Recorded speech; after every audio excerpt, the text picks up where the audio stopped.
using this tool. So, and we do have other workshops planned, so there'll be other opportunities. Don't worry. For what it's worth, you need a paid account with Google to record it.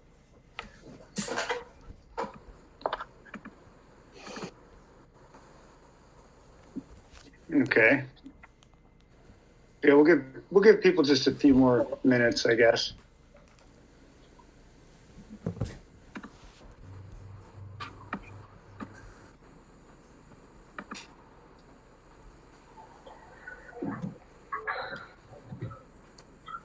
That's great.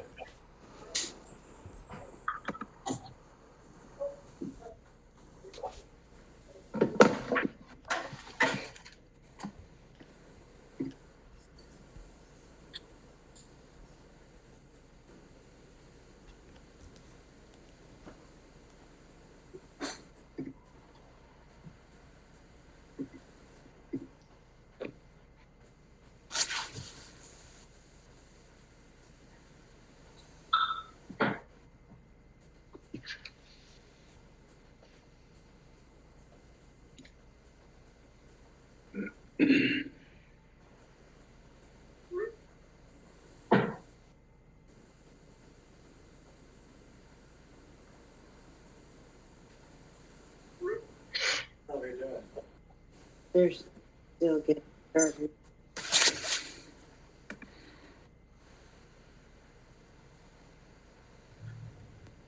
yeah, I don't think we have the setting to, I'm looking here, I don't see the setting to record. So we'll have to slate that off to next time.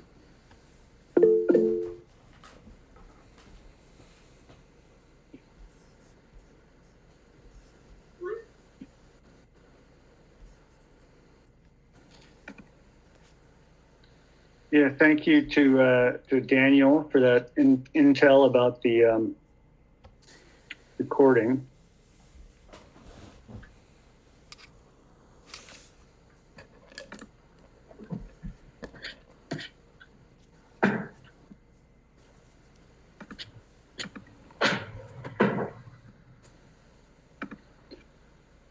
Well, what do we think? We've got a seems like we have a quorum.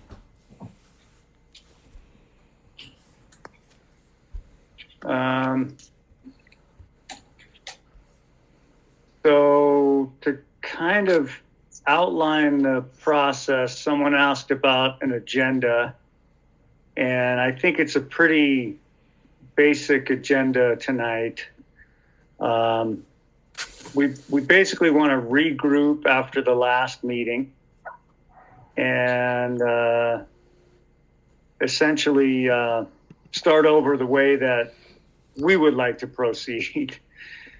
Because quite frankly, the district's own broker / consultant was really driving the bus, and fair to say drove it into a ditch. So my name is Brian Veet. If you were at the last hearing, you may recall that I ended up being the one listening to everyone, and I did listen. And I heard a lot of really good, interesting things. And it made me realize that we didn't do such a good job of outlining the first of all, the situation with respect to the school district. And I kind of want to address the reason for that head on, which is the district's broker / consultant insisted that we present the design that corresponded with a financial pro forma with the board to the planning commission as if that were our project. And that's just not so.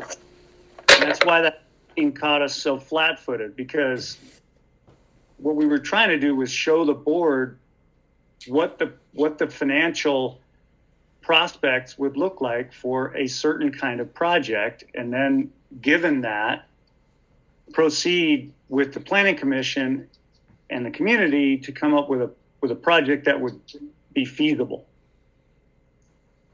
that got lost in the whole process. So it made it look like it was like one project, love it or leave it. That obviously was not a well-liked project. I understand that. We got it. Another big problem with that meeting was Brad is the S in SVS. Christine's the other third of that. So Brad was specifically precluded from speaking by the district's broker/consultant. I frankly don't know exactly why, but that guy made it clear that Brad wasn't to speak. Well, that's like trying to get a stool to stand up with 2 legs instead of 3. It's absurd.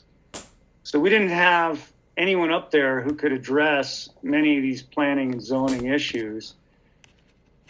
So Brad is really our creative genius, and I think it's a good opportunity to introduce Brad and let him speak. But, you know, tonight, we're not really going to talk about a project. We're not going to talk about a hotel. We're not going to talk about any of that. What we really want to do is just simply start with the problem in mind before we come up with a solution. The problem that we have is we have an enrollment that peaked out in about 2000, the year 2000 with the district. It's now at a little more half than what it was. I think, you know, every 20 students that leave the district has to lay off 3 people to make up for the $200,000 of revenue that's lost. It's conceivable that the district could be in a death spiral where it could essentially be out of business and subsumed by Ventura County. So the problem is, you know, how do we address that? What means does the board have to help these kids? And all we were trying to do was respond to an RFP that was issued by the board, which was an open process, open to all. There was nothing backdoor about it. And we were the winners. And what did we win? You know, we won the right to spend a lot of money, work for 3 years, provide a bunch of studies, zoning analyses, phase 1, soils reports, visits, site visits, to try to get to a lease where we could then go ahead with whatever project the community would approve. And we essentially got wrong-footed, I'll say this directly, by the board's consultant. So now we're just taking a step back, and we're just going to try to outline the problem first without suggesting a solution. And we just want to listen to what the people here have to say. And I'm not sure the best way to go about, you know, listening to people without creating a shouting match. I'm hoping that people can just be civil, and you know us by now, you know we're going to listen to you and communicate as best we can. But without further ado, I'd like to just introduce Brad to please give us a run through on what the problem is before we solicit everyone's input as to how to go about solving it. And thank you so much for showing up tonight. Really appreciate it.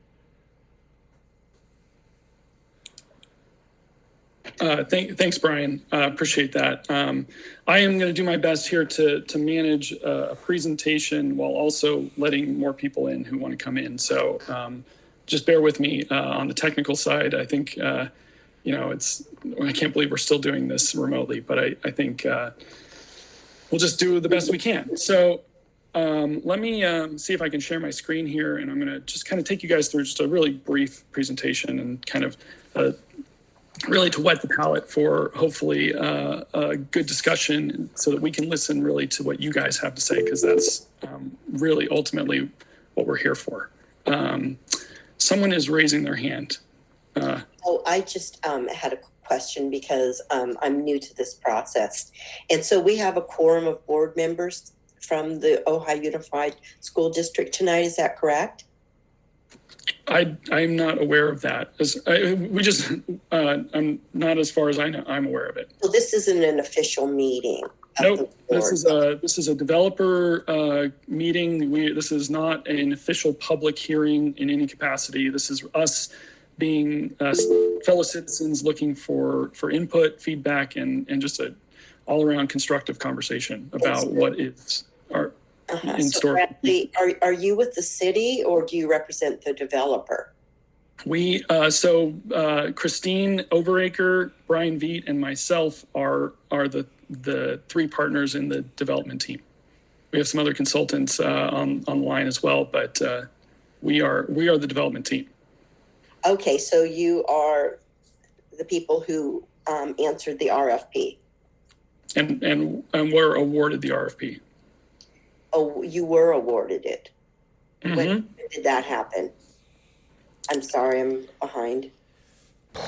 Back in 2020, I think is when it was official, or maybe it was 2019. 2019. Yeah. So if I could, I'm just going to do a quick presentation, then we'll get into more discussion. Let me share this with you guys.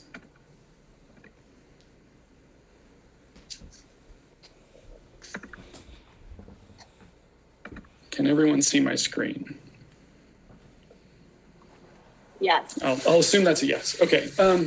So, I mean, I just wanted to kind of start, and I think, Brian did a really good job outlining sort of preamble, but I think, a couple things that we feel like is really important to set straight about this process. And, this project this process would not really exist if it were not for these kids. And the history of this project or this site really is about the history of the Ojai Valley School District. It is a centerpiece of our community, and we really wouldn't be here without the history. And one of the things that really drew our team to this project potential, and I can assure you that it has been a very speculative project for our team, was this historic building, or at least the prospect of how great the historic building could be restored to. And so I bring that up because I just want to reiterate like how we started, and that this history has really been this history of this process, which we are only even though it's been going on now for at least a decade, and I know some locals in town who have been here longer than I have can say that it's probably been going on for multiple decades of trying to figure out what is right to do for this aging building.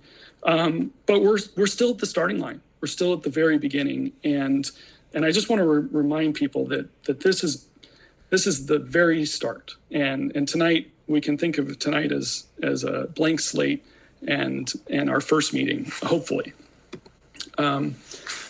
I also want to tell a little anecdote about this article that I literally read this morning in Fishtown, Philadelphia, and this is a story that just breaks my heart because the Archdiocese in 2014 deemed that the tower on this historic church was going to fall down and they needed to fix it. And a developer came out and said that they were going to put 23 units of housing in there. They were going to restore the building. And huge opposition came up against them. 8 years later now, a project has been approved. And because it took 8 years of opposition, the towers are actually in such bad repair that they are going to fall down, and they don't meet the criteria of restoration. And now, instead of being 23 units, the project's going to be twice the size. And I don't mean to tell this. To me, it just feels like an important thing to remember, and not to say that the building is going to fall down or anything like that. But it's just important to remember that we need to work constructively and collectively to get the absolute best project that we can possibly get. And just because something starts off in one way does not mean that it's going to finish in another way. Brian, I think I'm missing a point that we were chatting about earlier, and why I would put this anecdote in here, because I think it's a sob story, but yeah. No, I think the point is not it's not that this building is in danger of imminent collapse. It's not quite the same in that way. But I think the point that does carry over is that doing nothing does have consequences. And those consequences could be the collapse of the school district. Brian, that's a very broad statement. In fact, you said that there was a. Do you mind? I'm sorry. Do you mind if we just finish the presentation first? Well, I'm wondering how many people are really interested in this portion of the presentation that are tuned in. I think, if you don't, please let us finish the presentation, and then we'll have dialogue later. Pretty brief, and if you raise your hand, Robin, you'll be in the queue, and then you may have more questions that we can address coherently. Because if everyone were to just ask their questions now, it'd be chaos. Okay, and how long do you expect the presentation to last? 10 minutes. Thank you. Oh, come on.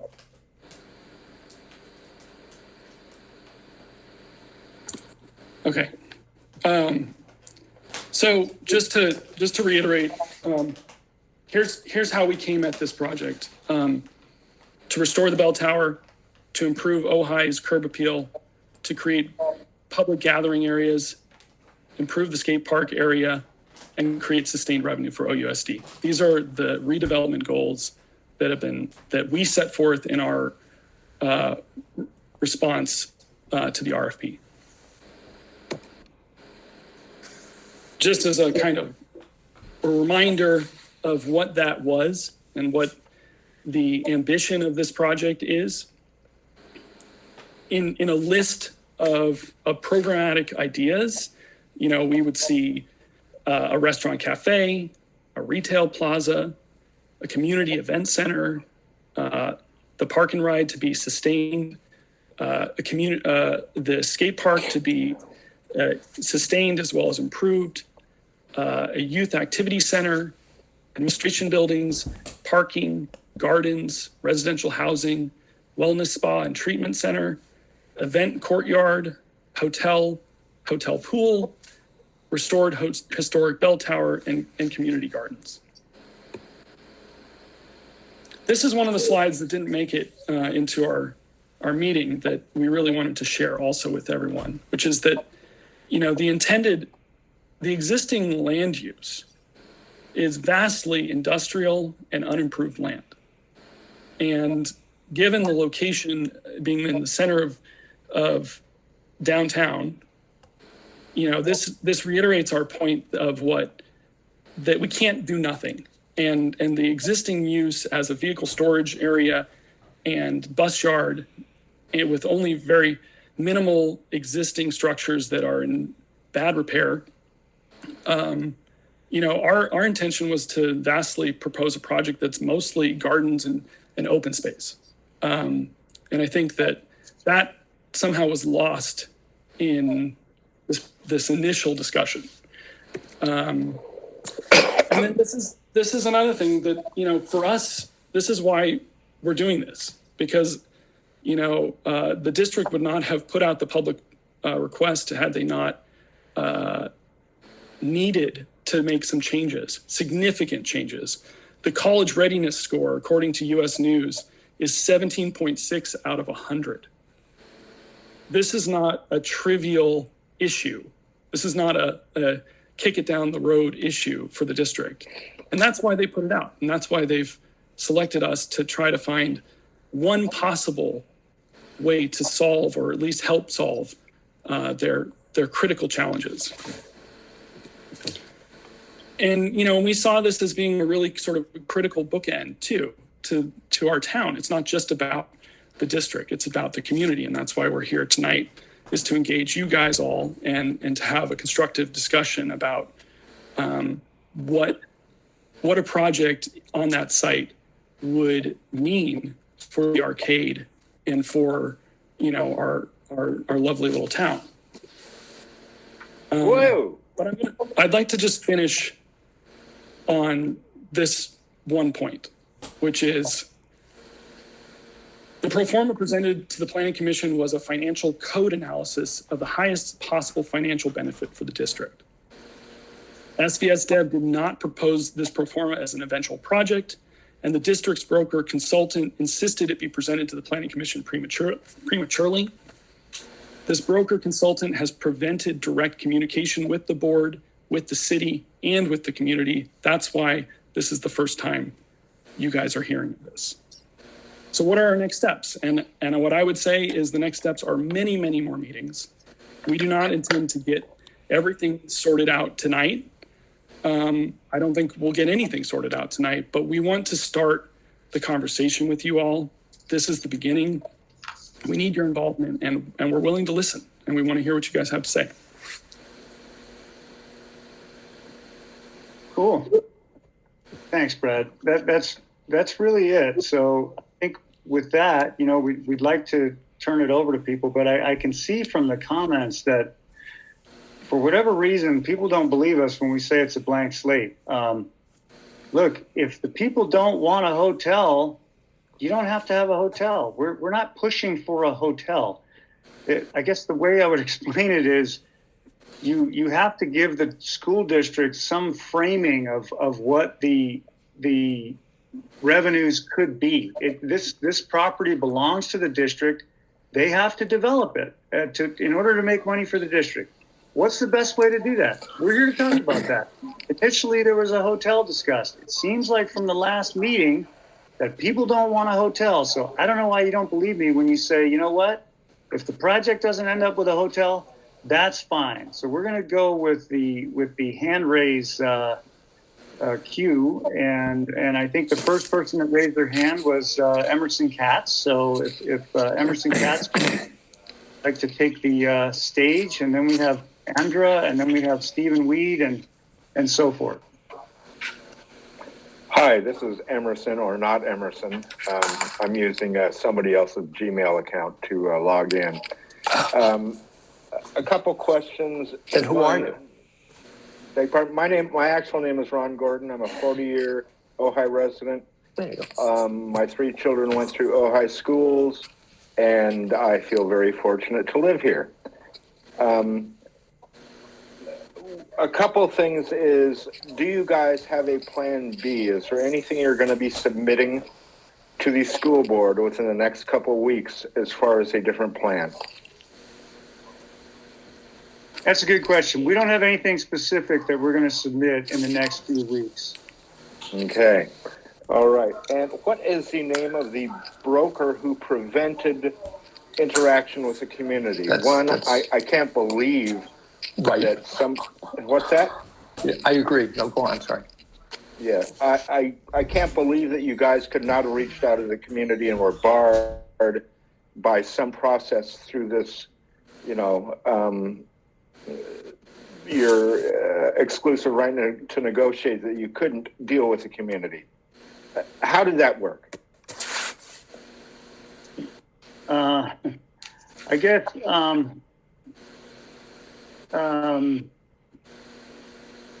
so. Well, you know who the consultant was, because he was at the meeting and he sat at the table. Yeah, the infamous pink shirt guy. I don't even know what he's wearing, but. Okay. Well, that's on social media in Ojai. He's known as the pink shirt guy, and very few people could figure out his name. Anyway, but the question is, you were prevented from interacting with the community?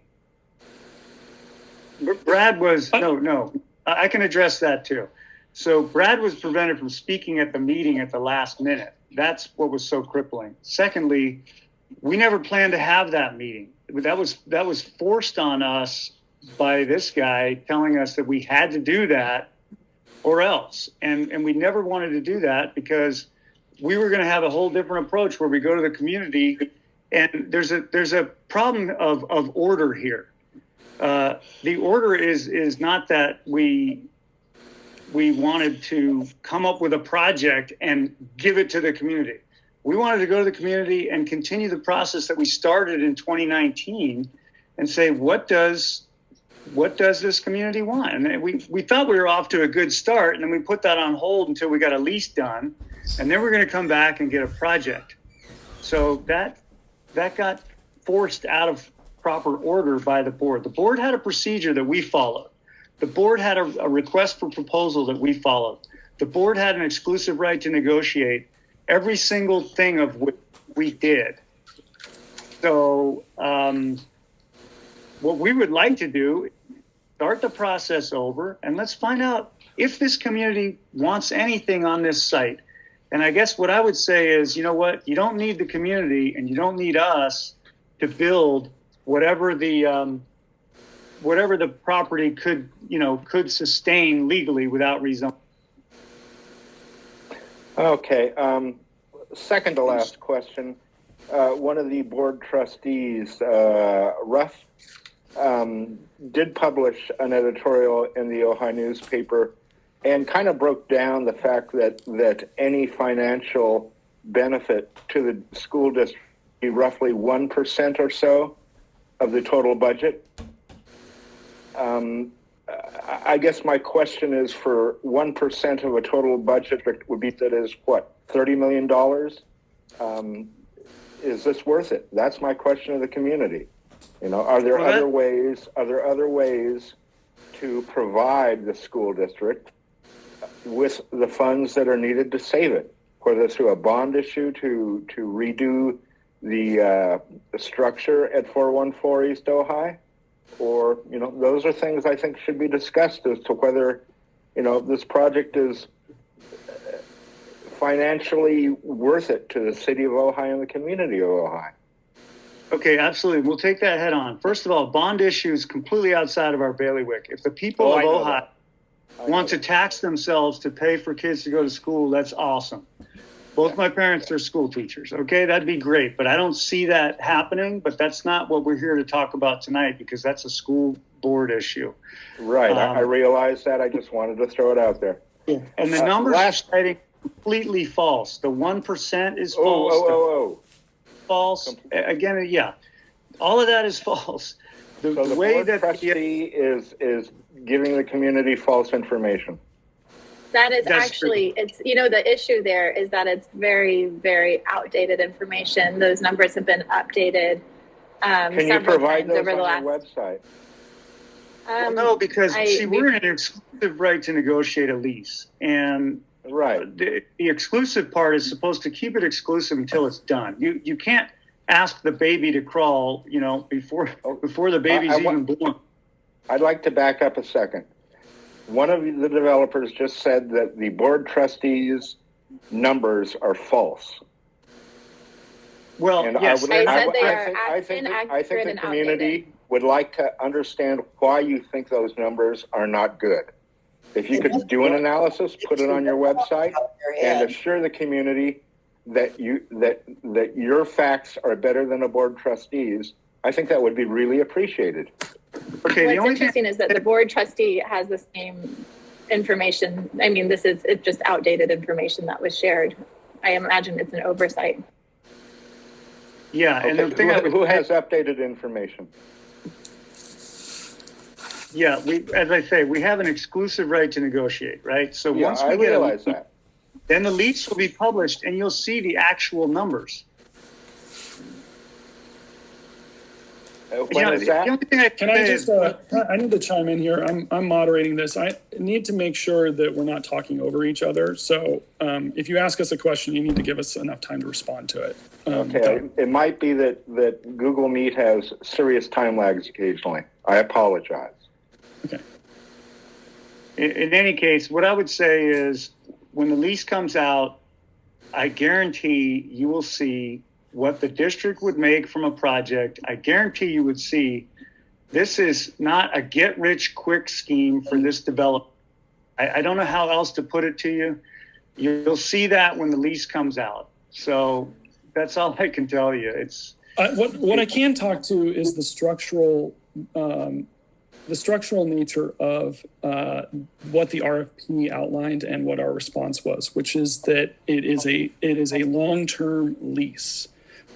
Which means that, as is typical, it will be, the lease payments will have a floor, a minimum rent due, and then some percentage of total revenue, which would be shared with the district. It becomes a partnership, and so I think it's really critical when we address public-private partnership projects like this one, which is on district land with a commercial purpose to create revenue. As I've seen it historically, just kind of conceptually, I've seen, the leasehold owner could have, the equivalent of a 20% share of the total revenue. And so, or the total profits, I mean. So, but again, we cannot even begin to imagine what the finances of a project like this would be 100 years from now without knowing what the community wants programmatically. And that's why we're focusing on the program. That's why, as Brian's saying, we can't just jump straight to the money before we know what it is that we want and what we as a community are willing to accept. Because there's a big difference between affordable housing and a hotel or a roller coaster. I don't know, or a swimming pool. All right. Yeah. Well, all I'm asking is that at some point that either SVS DEV or the school board, and there may be school board members here, have a better, clearer, and up-to-date analysis of what this lease will bring in and what percent of the OUSD budget that would be. I think that's a critical thing for the community members.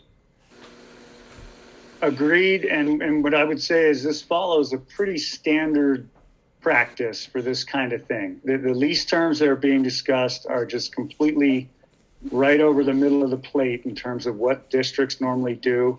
And if you research this, you'll find that school districts all over the country do this exact thing. And it could mean tens of millions of dollars a year. So if their budget now is somewhere around 17 to 20 million, you're talking about, 50% of their budget could come from this one project. Now, $10 million a year? Yes. So, if you're talking about a specific kind of project, it could certainly happen. They'll make more money than a developer would make. But it's all contingent on what the project is. And I think that's why it's so critical that we talk first about the program and what the project is and what the community is willing to support before we dive too far into throwing out numbers that really don't mean much at all until we know what we as a community are going to accept. Well, I understand that. All I'm asking is that those numbers be updated as when possible, as soon as possible. Agreed. And we have to get out of the period of exclusivity on the negotiation, which is up to the board, really. But Emerson Katz, or whatever your real name is, Ron Gordon. Ron Gordon, thank you so much. And maybe if there's time after, we could come back. But I'd like to move to the next. I've babbled enough. It's time for somebody else to chime in. So much, Ron. Is Stephen Weed available, please? Monica, Andra, and then Larry.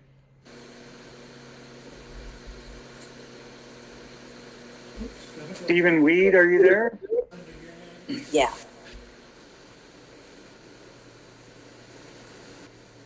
I'll tell you what, Annika, are you ready to go while we wait for Stephen? Yeah, sure. I did see Stephen here earlier, but it's dinner time and I'm cooking. Other people might have things going on. I think it would be really helpful for you, for me, and perhaps for the community, if you guys could put a little more energy into defining the process, because I think that is probably the place where most people in the community feel the most alienated and left out. And, I don't want to go on the attack about you guys as individuals or as, you're doing your profession, you're developers, this is what you do. But, hearing about what this process, the arc of the story might ideally look like, including the mechanics of just the process of the meeting, because I've been in other kinds of processes like these community development processes. Charrettes is the name I've heard for a process for designing and redesigning streets, et cetera. I think that could help a lot here. And I'm sorry to see that Steve Quilici, he was at the Planning Commission meeting in his role as a planning commissioner, but he was also on the 7-Eleven committee, which is part of the background of the whole way this got started. And I know a lot of people in Ojai are just flipping out about the possibility of anything with the word development attached to it. But, you know, the school board is bound and obliged to do something with this property. We've had 3 7-Eleven committees, and every single one of them has confirmed that we do have unutilized property, and the board, therefore, needs to better utilize the property. And in this case, you know, there is a financial element to it because we're in declining enrollment, as many districts in the state of California are. So that's not your problem. You guys came in to pitch ideas. So, you know, I'm willing to work with you, but I want to hear more about the process so that we can relax a little bit and feel like we might be heard. And also just to say that, yeah, unfortunately, you led with a handful of things that hit many of us. There were real triggers for us. We are so done with pseudo new age yoga wine tasting people. Like we don't want more of that in Ojai. Like, I don't know if you got that, but nobody in Ojai wants more wine tasting and yoga studios or wellness spas. Nobody. And to come in and to pitch that with the pictures of wine tasting and yoga poses, and, you know, your picture of a community garden was ridiculous. If any of you ever been to a community garden, do you know what a community garden looks like? It's a mess. It's a beautiful mess, but it's a ridiculous mess. It's not neat and tidy little rows of little beautiful groomed children that, you know, came from the ad agency. Like, putting in those stock photos triggered me in a big way of these, you know, LA models coming to Ojai to inhabit our spaces. So I'm off topic now, but yes, please tell us more about the process that we can trust, that we can confide in, because I have no reason to believe you mean us harm. And I do understand the district has an obligation to make a higher use of that property. But I'm not sure everybody here listening does understand that. And we have to find that balance of what is the highest use for that property that best identifies with the soul and core of who Ojai is and wants to be and needs to be. And how are we going to get there from here? I want to give you guys a chance. So that's, I'll go. And Steve Weed's back. Hi, Steve.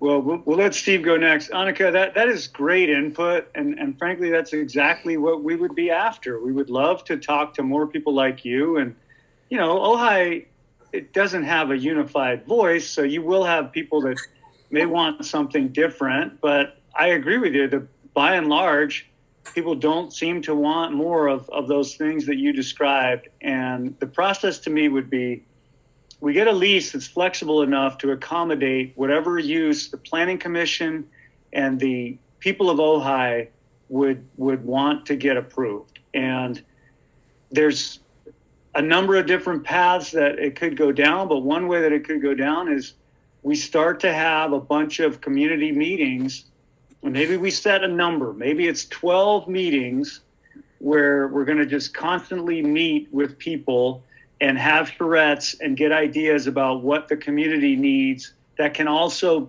be fiscally responsible for the district. We can't just have a giant park that doesn't make money for the district. I mean, that's not the real world. So there's some balance of uses there that could make money and could serve the district and serve the people. And people like you are going to be really instrumental in that. So, you know, I would say that it begins with a bunch of charrettes, and we'll have some uses, we'll have some boards, we'll get some input. That's the way we've always done it. And I think that what's so important about you bringing up charrettes, which is was very much in line with what our next steps would be and will be. And is that they are iterative, you know, and the notion of a charrette is that you get as many ideas out there and you get all of the ideas on the table, some of them good, some of them bad, but you understand the problem that we're trying to solve. And I think what's so amazing about this resource is its location. It's really in the heart. It is the heart. And it's no wonder why so many people have come out tonight and have been speaking over social media. It really is at the center of what Ojai is, what it has been, and what it can be. And what I've observed is that, you know, even over this pandemic period, you know, all these New York Times articles about town have really kind of put it on the map in a way that is troubling. And I ask, you know, frequently, well, how can we utilize this site to help solve that problem? Because I'm not sure we can put the cat back in the bag. But this is something that we should be discussing on a very focused charrette. Maybe we just talk one or two or three meetings just about tourism. And we get into all the meat and potatoes of it and all the problems and all the opportunities that brings. But all in there, there's plenty more questions. Yeah, great point. And Annika, thank you so much. We're going to keep in touch with you, and hopefully there'll be some process that you can be part of. So Stephen Weed was supposed to have gone next, so we'd like to go back to him, please.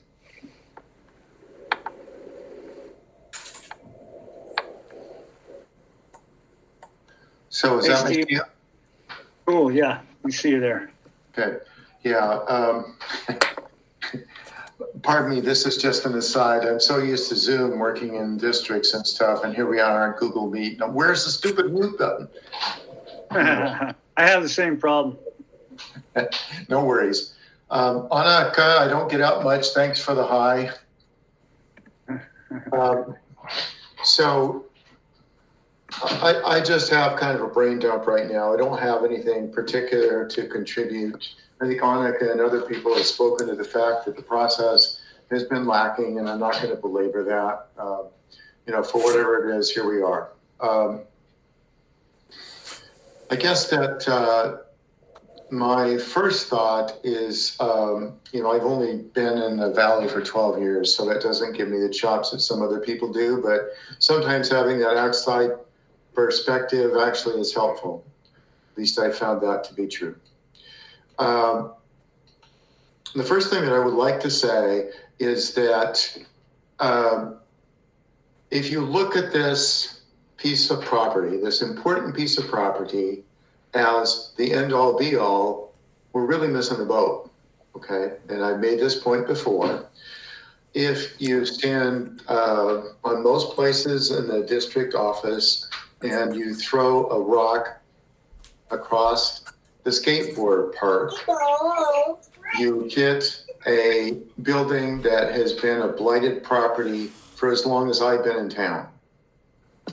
And so I appreciate all of the energy that goes into this, but I would really encourage, and I know there are people from the district and the council on here, we really need to look at this as a bigger picture. Maybe this is like the cornerstone, but if you build whatever there, you're still going to have a really nice piece of property used in whatever way, with surrounding properties that just aren't very pretty at all. So it has to be in context. The second thing that I would say is, actually I have a couple of other questions. As I don't really understand the process, so this is a process question. In a couple of weeks, the school board is going to be voting on renewing some sort of a contract. As I understand, that's the consultant's contract. Is that correct? No, it's not a. We're not consultants. We're not being paid. We're paying. We've spent, you know, I don't mind saying we've spent over $500,000 just doing a bunch of stuff just to get to this point. So we are not being paid. We are paying. And that's not my point. There is a Yes. vote in a couple of Yeah, weeks. not voting to renew a contract with consultants, but what they are doing is they're probably going to talk about the exclusive right to negotiate that we have been working with them on and trying to get to a lease with them on. Okay, so that's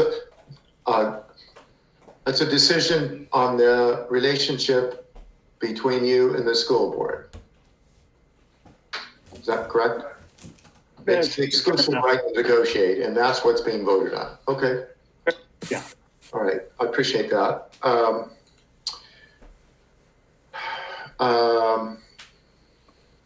I guess that,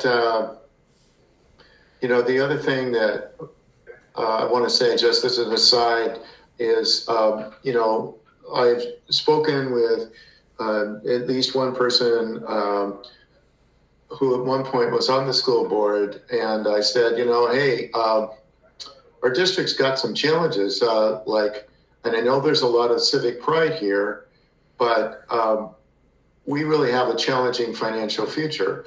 Why don't we just find a way to have Ventura Unified take over Ojai? And without quoting anyone, the impression I get is that Ventura Unified's not really interested in it.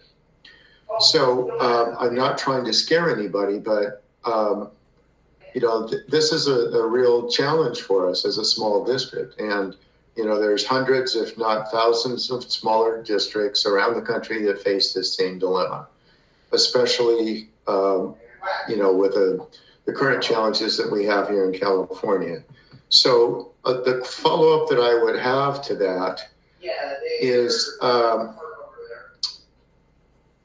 can you speak to what you conceptualize would be a realistic range of financial benefits from any of these projects to the district? Kevin Ruff made an interesting point in one of the meetings. He said, Jen, when you spread out the stream of benefits over time, I'm not so sure there's a whole lot of benefits here. But that was based on one set of assumptions. So I would like to get your perspective on that. Do you think there's enough here to be fussing about? I categorically disagree that there wouldn't be significant benefits to the district. I mean, for one thing, right away, you'd be making the district would be receiving hundreds of thousands of dollars in rent, even before anything got built, per year. I think that's significant. It's better than just sitting on the asset and making nothing from it like they are now. And then Brian, I think it goes even further than that. The asset is it's in bad shape. I mean, the asset is a liability to some degree. And I understand those points, but I wanted to get a response from you.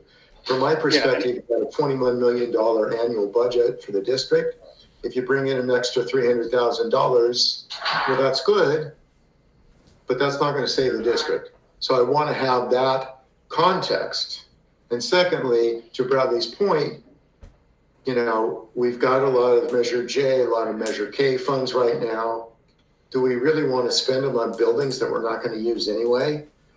But they are going to deteriorate if we don't do something with them. So I'm a little betwixt and between. I'm not sure exactly what to think about the financial benefit.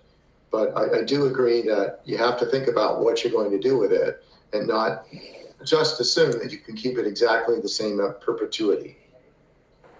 Yeah, I mean, the other it is thing challenging. Oh, go ahead, Brian. I'm sorry. Go ahead, Christine. Oh, I was just going to agree with you on it. It is a challenging situation for it because the more studies we've done on the buildings in the site, the more that you find needs repair, needs significant environmental remediation. So it's certainly not a small problem or an easy problem to solve. I'm sorry, Brian. Yeah, what I was going to say is, Stephen, there are millions, plural, upfront money for the district to relocate. So, you take the school district and you say, okay, how would you come up with a few $1 million to relocate? Who's going to pay the district that? So, I mean, that was one of the other sort of upfront financial benefits, to the district. In any case, well, Stephen, thank you so much. Those are really good points. Suggestion, it'll be real quick.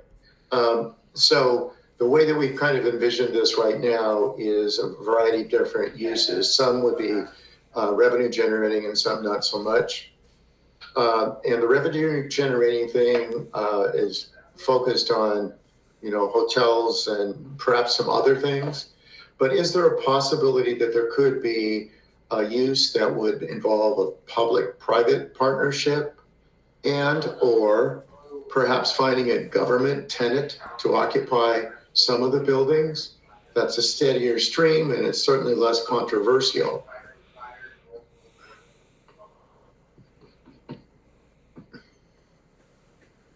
We're open to ideas. I mean, I think the answer that I would say to you on that front is, the breakdown of, revenue. The reason that what we are all talking about is a hotel is that a hotel has the highest revenue generating potential for the district and ultimately for the city as a whole. And the city, right? Sorry. TOT taxes as well as sales tax. I mean, when you create something like that, the inn itself, I think, is one of, I think it generates, I'm just going to spitball, I think it generates close to a quarter of the revenue for the city, if I'm not mistaken. More. Yeah. So anyways, I think we should probably move on to some other questions. Okay, keep it in mind, though. All right, we'll have more. So I appreciate your comments, Stephen. Yes, and I think Andra was next. Hi there. Thanks to you all for facilitating the meeting. I have a couple questions. I'm just going to give you the questions, and I also have one comment. So question one, obviously this project is intended to raise revenue. I'm wondering if there are models for this project that raise revenue and do not include a hotel. This community obviously does not need another hotel. We know they make money. This community does desperately need affordable housing. So I'd be curious to know if that has been discussed or penciled out. Secondarily, we really need to know why you were prevented from speaking to the community. I want to know if that was a legal requirement or if that was just a request that was made. That's very strange. And I think we need to know what happened there. Thirdly, I didn't particularly hear an answer to Annika's question regarding the timeline for the process. I think that would be really helpful to everyone. And finally, just a comment. I'm going to respectfully ask that you all refrain from bringing up the educational attainment numbers of the district. You all aren't educators. It's been a really tough 2 years. I did not appreciate that. So those are my questions and my comment, and thank you very much. Okay. Well, first of all, dealing with that in reverse order, sorry, we didn't mean to slight the teachers or anyone else in the district. That just happened to be a stat, and you're right, that doesn't capture the reality. So again, as someone whose parents are both teachers and high school teachers, I completely understand what you're saying there. Third thing, timeline. The timeline is, unfortunately, it's not like we can point to a fixed timeline that's just set in stone. The timeline really has to do with the planning department for the city of Ojai. They're driving the bus on that. And it's going to take a long time. It's going to take, my guess would be another 2 years before we have something before the planning commission in the way of approve or don't approve. So why Brad couldn't speak, I think it was just from my perspective, it seemed like a personality clash. But if you ever met that consultant and spent some time with him, then I think you'd understand. But he specifically didn't want Brad to speak. And so we tried to respect what turned out to be, I think, an improper request, but we did our best to respect it. First one, the hotel. Sure. Are there other uses that could work? Sure. This project may end up being all affordable housing. If that's what the board wants to do, they could probably, with SB 9 and a bunch of other, recent laws that have been passed, they could probably just jam through whatever they wanted to do with affordable housing. And frankly, they probably wouldn't even need us to do it. And if that would be the best thing for the community, I don't need to be involved, and I hope they go ahead and do that. So no, a hotel does not have to be part of this. The reason that a hotel is appealing to both the city and the district, though, just so you know, is the city makes somewhere around 10% of total revenues in transit occupancy tax. I understand that. Yeah, so that's a big number. That goes directly to the city, not to the district. There's no other land use where the city profits as much. And that's frankly, like, we thought that was trying to be responsive to what the city wanted.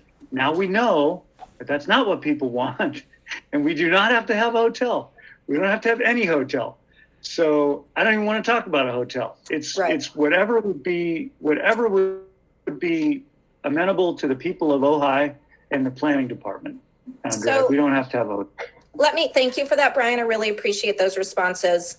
So it sounds like you are telling me, so again, this is a revenue raising project. It sounds like you all either have not or have not been involved in kind of penciling out what types of projects would raise revenue for the district. No, that's not correct. We've outlined a variety of scenarios, and given what our task, which is to provide the highest and best use, was to come up with a project that has the highest financial return for the district. Right. And that's the project you've seen so far. It's not that we haven't done other analysis. So I'm just going to ask one more time. Have you all looked at any sort of proposal that is purely affordable housing? If so, does that raise revenue for the district? Off the top of my head, it's hard to make affordable housing pencil. It's why we don't have affordable housing in California. I am currently building 17 units of affordable housing in San Francisco, and we are not making money on it. Mm-hmm.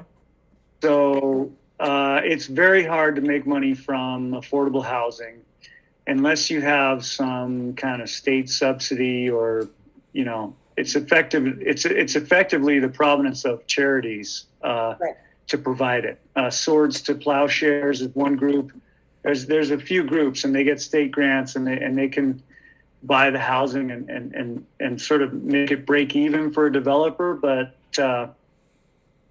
it's very hard to get a project affordable to pencil. Yeah, and I think it would also be irresponsible, given that there's a historic landmark property there that really doesn't lend itself to be converted into affordable housing units. You would certainly not want to turn the auditorium into an apartment, the cafeteria. I think so. Any project is going to be mixed use here. No project is going to be exclusively affordable housing. We have in our proposal some element of affordable housing, but I think that has to be negotiated. It's something that has to be figured out both through charrettes, I would argue, actually. Yeah. Thank you. Just final comment. I think the community would be very open to a mixed use development. It cannot include a hotel. That's going to kill it. That's my perspective. Thanks, you all. That's great input. Thank you so much. Okay. So I think on the hand raise queue, I think we have Larry Steingold next. Thank you for waiting patiently, Larry. It's been fun chatting with you in the meantime. Larry, I think you're on mute.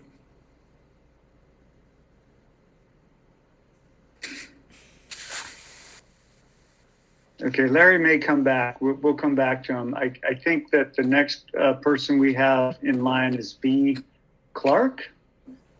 Yes, that's me. My name's Vicki. Vicki. Hi, Vicki. Hi. I have a couple of questions. I'm back. In looking at the project, oh, hi, Larry. Hi, how do I get off of mute? You're You on. did it. So what do we, Oh, I don't did it. do Okay, anything. thank You're good. you. I'm used to Zoom. This is new. Me, Sorry. me too, Larry. Vicky, we'll Sorry. come back to you, okay? Thank you. Yes. Okay. Should I go? Yes, please. Please. Okay, all right. Back question regarding the broker and you and exclusivity. When you were given the exclusive contract, were you prohibited in any way from talking to anybody by contract? Well, we have to observe the exclusivity. No, you were given the exclusive right to do the deal. It's yours. Go make your plan, go before the planning board, do whatever you have to do, right? Right? When you were given the exclusive right? I guess, but we can't really discuss the financial. Oh, no, I don't want to know your money. I don't care. Were you excluded, were you prohibited from talking to anybody in the town about the project, about your plans, about what you were doing? Okay, so you could have gone to the city, you could have opened up an office, you could have talked to the neighbors, you could have wandered around town. Could have, yes. Okay, so And did. fine, but obviously whatever happened. This is where we are. Personally, Right. A small boutique hotel is fine. I'm sure the other hotels were flipping out about competition, but we need the money. It's fine. I'm concerned that after the project's built, everybody screws. Okay? The city council leaves, you guys leave, the developers leave, the investors leave, the school board leaves, and we end up with this 300-car parking garage, okay, with 700 trips a day going Montgomery and Ojai, and you guys should be there at 3 o'clock in the afternoon and 7:30 in the morning, okay, because Waze is going to be sending them down Grand Avenue, okay? But the property needs to get developed. The school now has come up with 750 G's of rent. Is that what they want? Then back into it. Give them a hotel, give them apartments, give them commercial, and this is what it is. It's multiple use, affordable housing. Fine. Don't take money from the state or the feds. You saw what I wrote. Limit it. The school wants to pay for teachers to come here and live here. Fine. Let them get less rent. You pay them $750. Let them give you back $100. It lowers the rent for the teachers who are living in the apartments. Okay. Well, I love that idea. But you don't have to. You avoid the state. You avoid the feds. No more paperwork. But seriously, the property's got to get developed. I mean, nobody's even talked to the neighbors. You guys are here for 2 years, and nobody walks around and talks to the neighbors in the backyards. I mean, to be fair, yes, I have. I obviously can't talk with everyone in Ojai, and it has been a little bit challenging with the pandemic. Christine, I bike. I go into a driveway. I talk to 4 people sitting there in chairs that back up to the property, and they haven't heard squat from you people for 2 years. And all of a sudden, you want to do this and do that. They're not for it. You're looking for their support. You're looking for our support. You're looking for everybody's support. Get up off and go do it. This is a marketing thing. You're a developer, develop. This is what you're supposed to do. Well, that's why I would like to just chime in here. Larry, I agree with you, but I have to be honest with you. This is the beginning. And everyone's saying it's been right. 2 years. Well, it's been 2 decades. You're right. You're right. I don't think we want to shoot it We're down. here. The property needs to get developed. So It needs to get developed. I mean, it should be. Mixed use, housing, a community center, some office space, restaurants. You're going to have to charge rents. You're not going to get a shoe repair guy in those places for those rents. They end up in Miners Oak. The rent's less. Unless you're charging lower rents. We want services. We don't need more boutiques. We don't need more incense burning. I love it. We don't need more therapy. I love it. I love massages. I love all that stuff. But we don't need it. We need services. So the rents have to be commensurate with those particular services. So you have to look at those things accordingly. Give the people what they want and then go back to the school committee and say, this is what everybody wants. They want 75 units. We'll do 35 affordable. We want a 50-unit apartment complex. You want underground parking. You want this. You want a community center. Give it to us. And then make the math work. Yeah, no disagreement there. That's great advice. Absolutely. I mean, this is not rocket science, but the traffic is going to kill everybody. One thing I would say though, Larry, is, I mean, you just heard from Andra, who doesn't want any kind of hotel, but you're okay with a boutique hotel. So how do we balance these demands? Well, I don't know. We'll figure it out. 50 units is one thing. 200 units and 3 floors is a whole nother ballgame. Okay, apartments on 3 different floors. No, offices on 3. No. 2 floors, bury it, put it underground, do whatever you want to do. Anyway, I'm done. Thank you. Let everybody else on. Thanks, Larry, those are actually great, super constructive points and points well taken. And I'd love to keep in touch with you because you seem like a very creative, intelligent guy. Thank you. Well, Mike. Okay, so back to Vicky. Thank you. My biggest concern is how our community is going to accommodate whatever extra people come into the valley based on whatever this development turns out to be.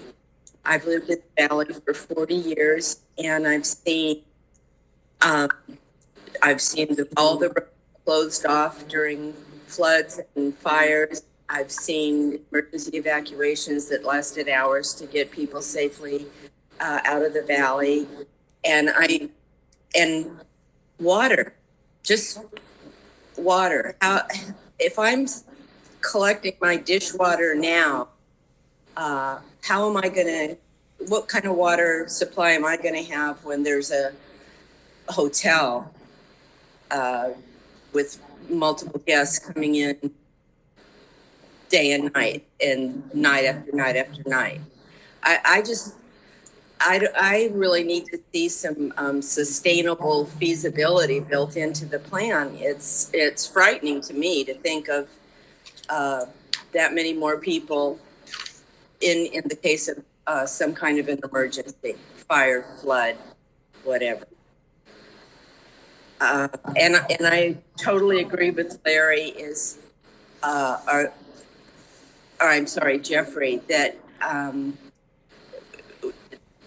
we need things for the people of the valley. We don't need more things to appeal to more people coming up that 2-lane.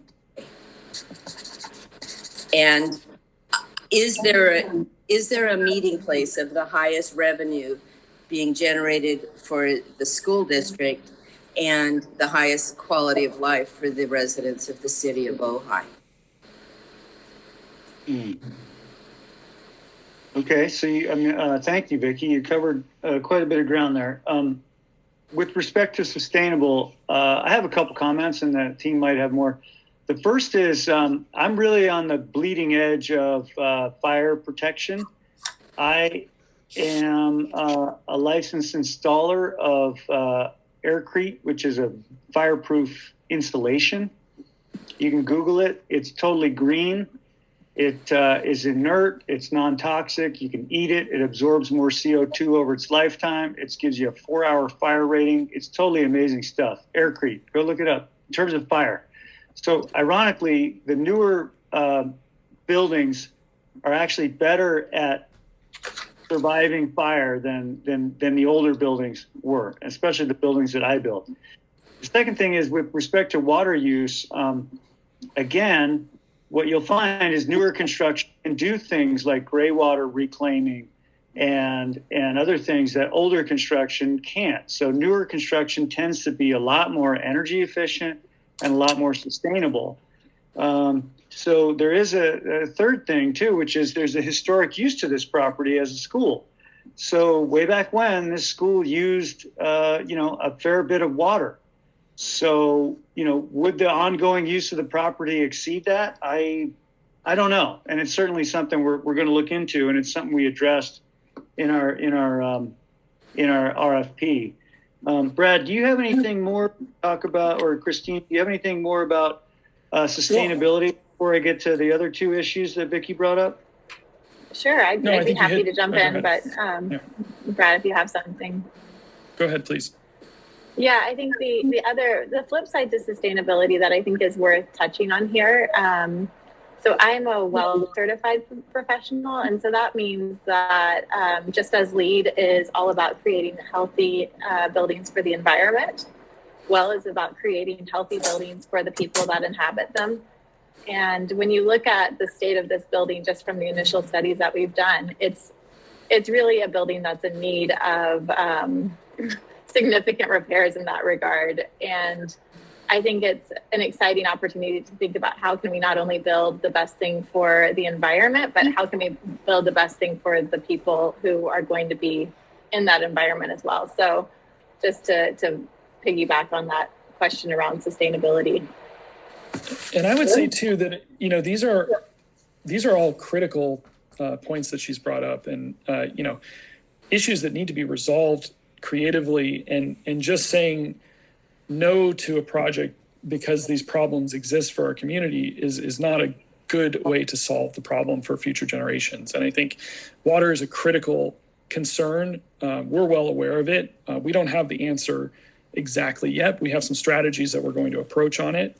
The same thing goes for the traffic. And I think Brian kind of already touched on a little bit about existing use, but it's really important to understand that this is not a vacant parcel that we're starting something new. We're not building fully new. In fact, you know, as I showed previously on the presentation, the amount of existing structure and the existing use is actually going to be enhanced for, and you know, some of the open space could very well be used for green water reclamation or groundwater reclamation and other sort of solutions. So, Brian, I think you had a couple more points. Did we lose Brian? Yeah, no, thank you. I just wanted to address Vicky's point. So the first one was sustainability. The second was for people from the valley, not for visitors. And the third was, is there some meeting place of, you know, profitability with the community? So, Vicky, what I would say is, as far as being for the people of Ojai, that is a great question. I guess the question is, do you think there's a use that is for the people of Ojai that satisfies the financial constraints of the district? I mean, for example, one use I could see that really does work that way would be workforce housing for teachers.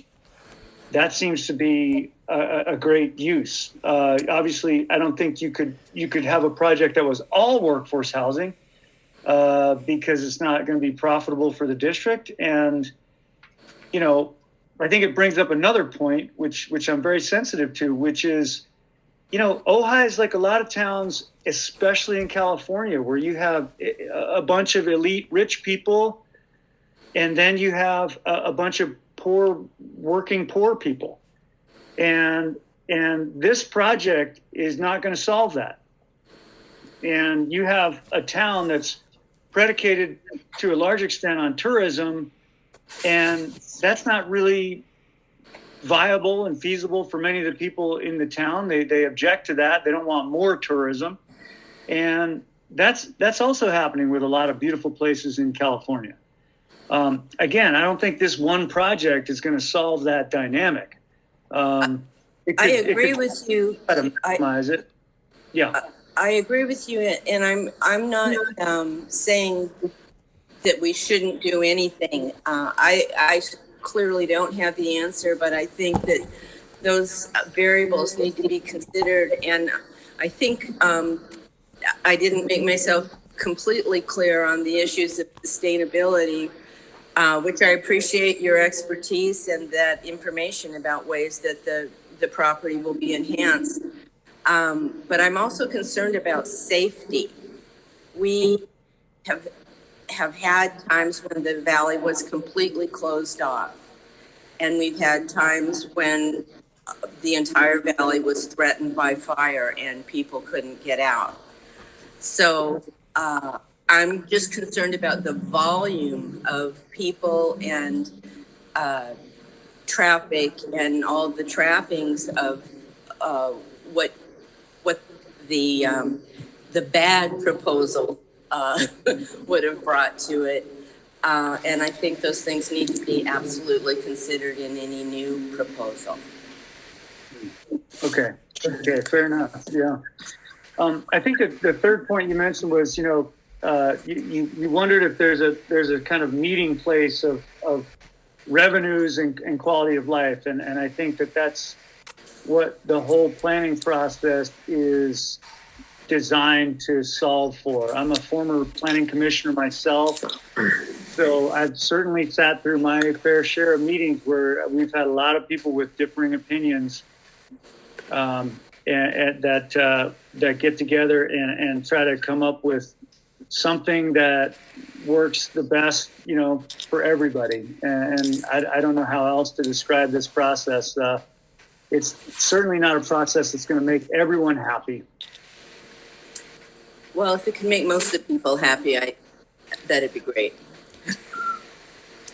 Yeah, I mean that's the goal, and that's what happens in planning departments and planning commissions in every single city in America, day in and day out. Right, but hopefully just because this is a situation that's common to a lot of communities like ours, it doesn't mean we can't try to be more creative and innovative as we address the issues and not just succumb to the financial bottom line.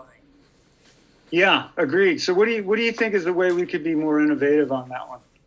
Well, I like the idea of the meetings and getting a lot more input and trying to find middle ground. I like the idea of you being available. I'd like regularly scheduled meetings so that we know and we can prepare in advance.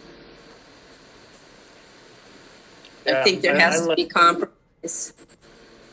So, again, this all goes back to process, but I think you'll understand that we're looking at spending a lot of money and time, and it was our goal to get something with the school district in the form of a lease, where now we know that we're not just completely, spending so much time and money without any kind of financial security that we're going to actually be part of this project.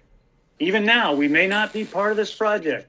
So it's really hard to put it on us when we're not even, making a dime, and expect us to spend all that time without something that we can rely on in the way of a lease. And that's what we've been really focused on doing.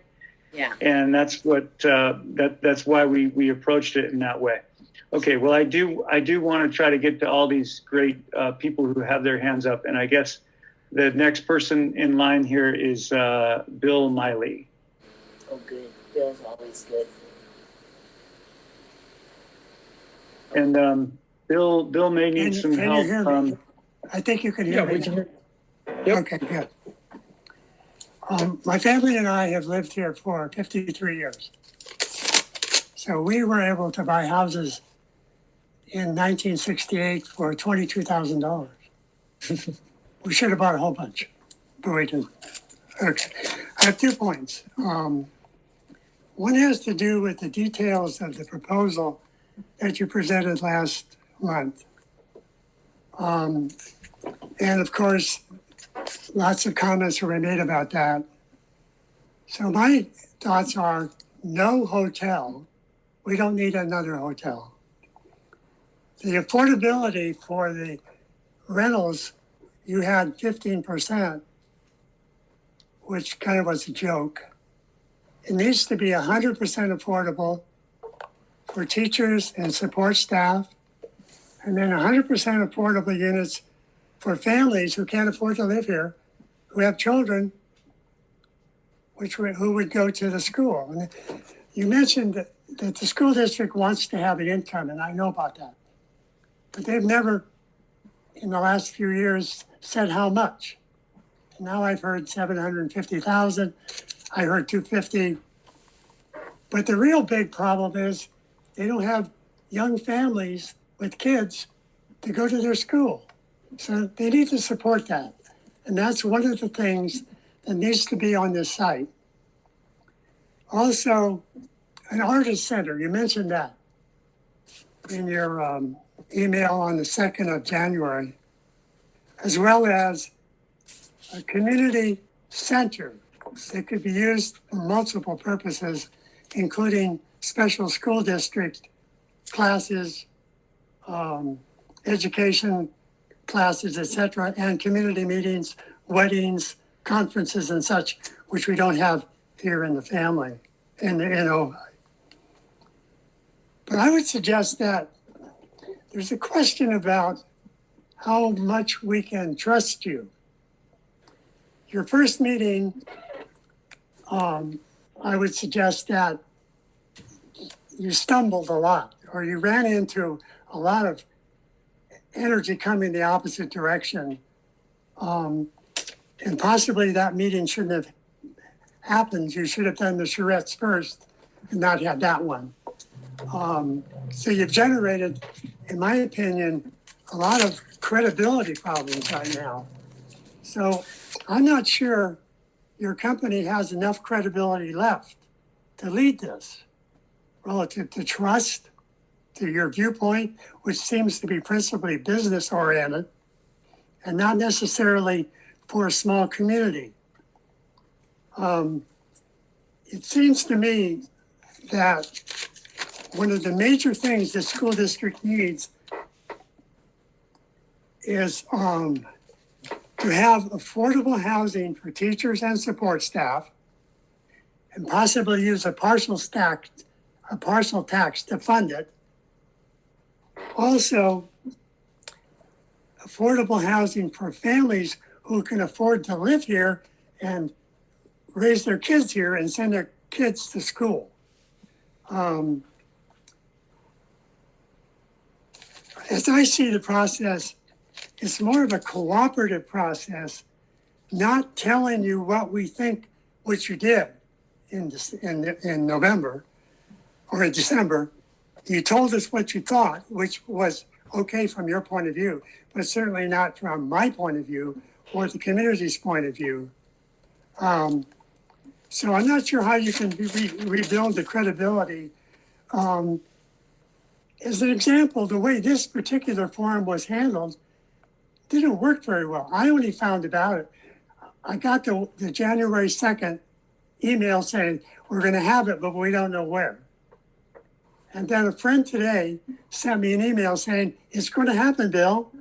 And this is how you get to the forum website. I'm not sure a lot of people know about that. And it kind of was, you stumbled into this. And I'm sorry to say that, but I'm not sure I trust you to carry this out in a cooperative way unless things change dramatically. And the example of this particular event doesn't give me much hope. So I'm sorry, thanks. Bill, that's fair. I totally hear you. I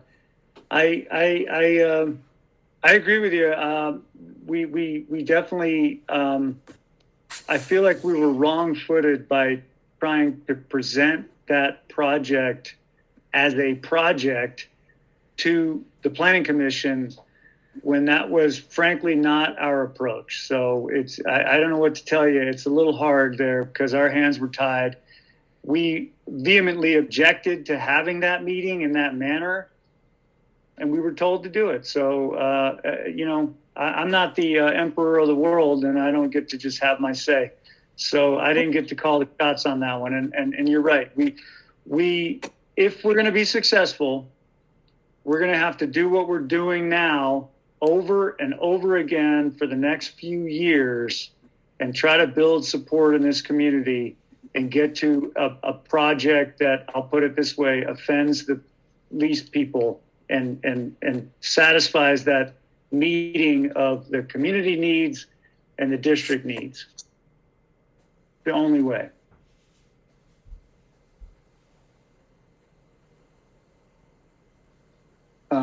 Bill, do you have any other comments?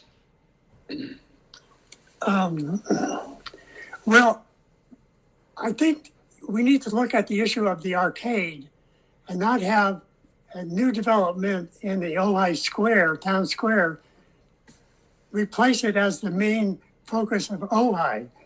The development in the town square needs to supplement the arcade and possibly make it better because it needs the center of the town hopefully will not be the school district property.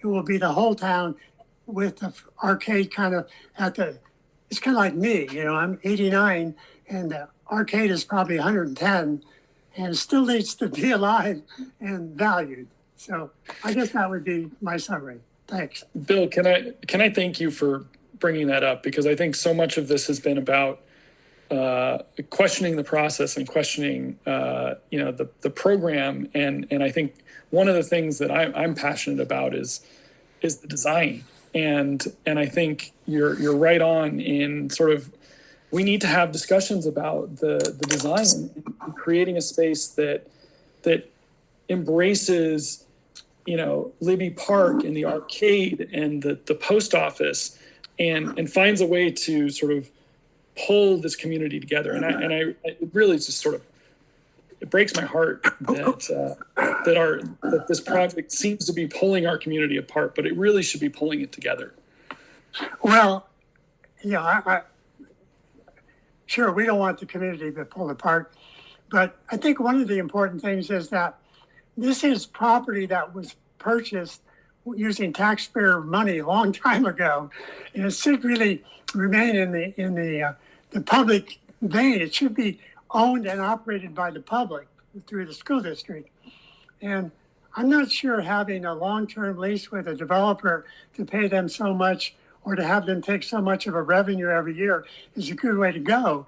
I'd like to see the school district hire you to plan it and to build it using their money and then to pay you off so you go away and do something else, but not receive an income on an ongoing basis for 50 years.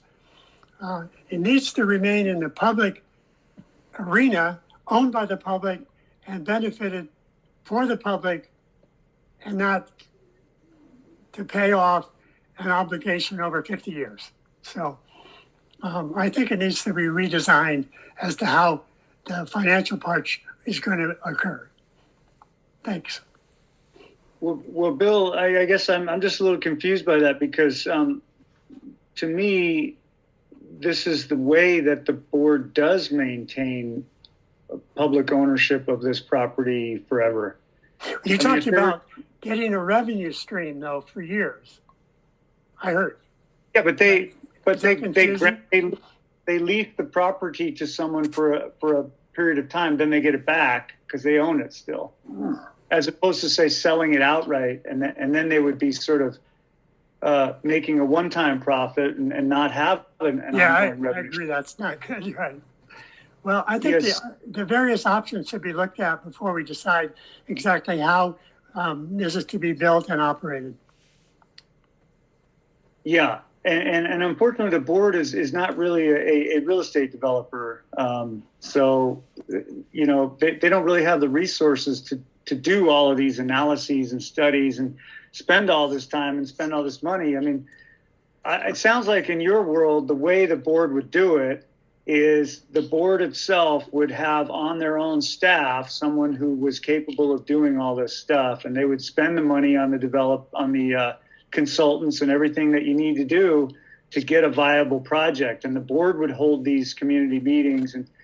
And for most school districts, they don't have that kind of expertise, and they're busy running the school district. And that's why this potential solution is used in so many school districts. It's a very common thing what the board's trying to do here. Yeah, I understand. It's the private-public ownership process. But I think they could hire you to design it, community input, design it, and structure the construction of it and oversee it all, and then turn it over to the school district to operate it. Yeah. Okay. Anyway, so let's go on. Well, Bill, sincerely, thank you very much. And I hope you continue to be a part of this. It sounds like I have for a long time, and I will be. Yes, I'm working to keep going to make 90, 91, 92, 93. Thank you. Okay. All right. So I believe the next person is G. Yes, I'm Gloria. And Brian made a comment that the school district must develop that property. And I would like to point out the option that was chosen in Oakview, which is a little town 4 miles away. They also had school property, and they were exploring building condominiums. They elected to drop that option, and instead they kept it public, and they turned that property into a park and a community center. And it has operated that way very successfully. If Oakview did that, Ojai can do that. And what they did to get through it financially was everybody who was affected voted on a parcel tax, and they passed it. And that has been in existence for several years. That's it, finished.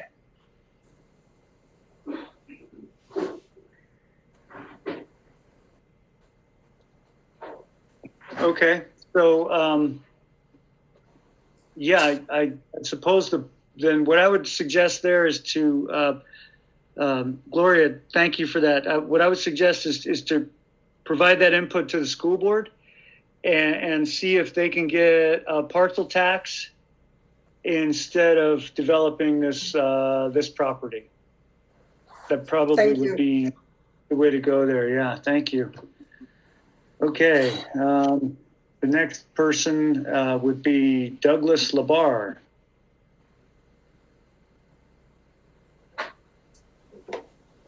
Okay, hi.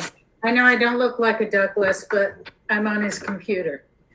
My question to you, I really encourage the charrette motif. I saw that happen in Santa Paula when they were dealing with something, and I was doing a lot of filming of it, and I saw the buy-in that happened with the community once they realized they could stop by any time, and there was all of this brainstorming going on. It was really a wonderful process.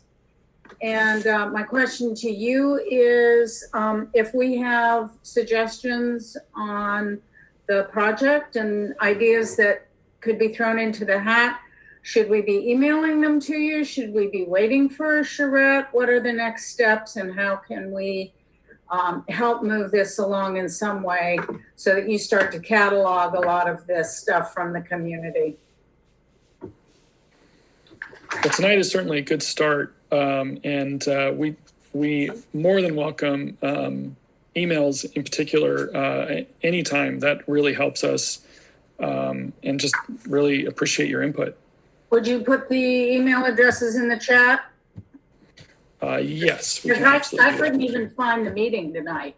I was calling, I was looking at the school district and at the city, and, I had somebody else who was looking. It was really hard to find this tonight, even though we knew it was going on. So a little better, I don't know, maybe I don't know how, whether it's Facebook pages or what, but it was hard to find.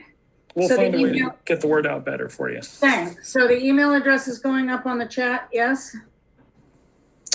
Yes, we'll do that. Thank you for that great suggestion. Yep.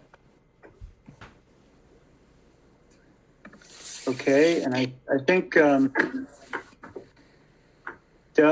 Mrs. Labarr, if you're done, we'll move on to the next speaker. Yeah. I had some input. Oh, wait a minute, Doug has something. Before we go on, Pamela, thank you. What are you talking about? Did you want us to talk? Yeah. I think in my perspective, my concern is looking at the Ojai Avenue and the Montgomery frontage areas, because both of the buildings that front on both of those streets have become really highly prized areas for commercial. But everything else on the property should be looked at differently. We have the auditorium that should remain for the community because it's used for the community. It's a great value. I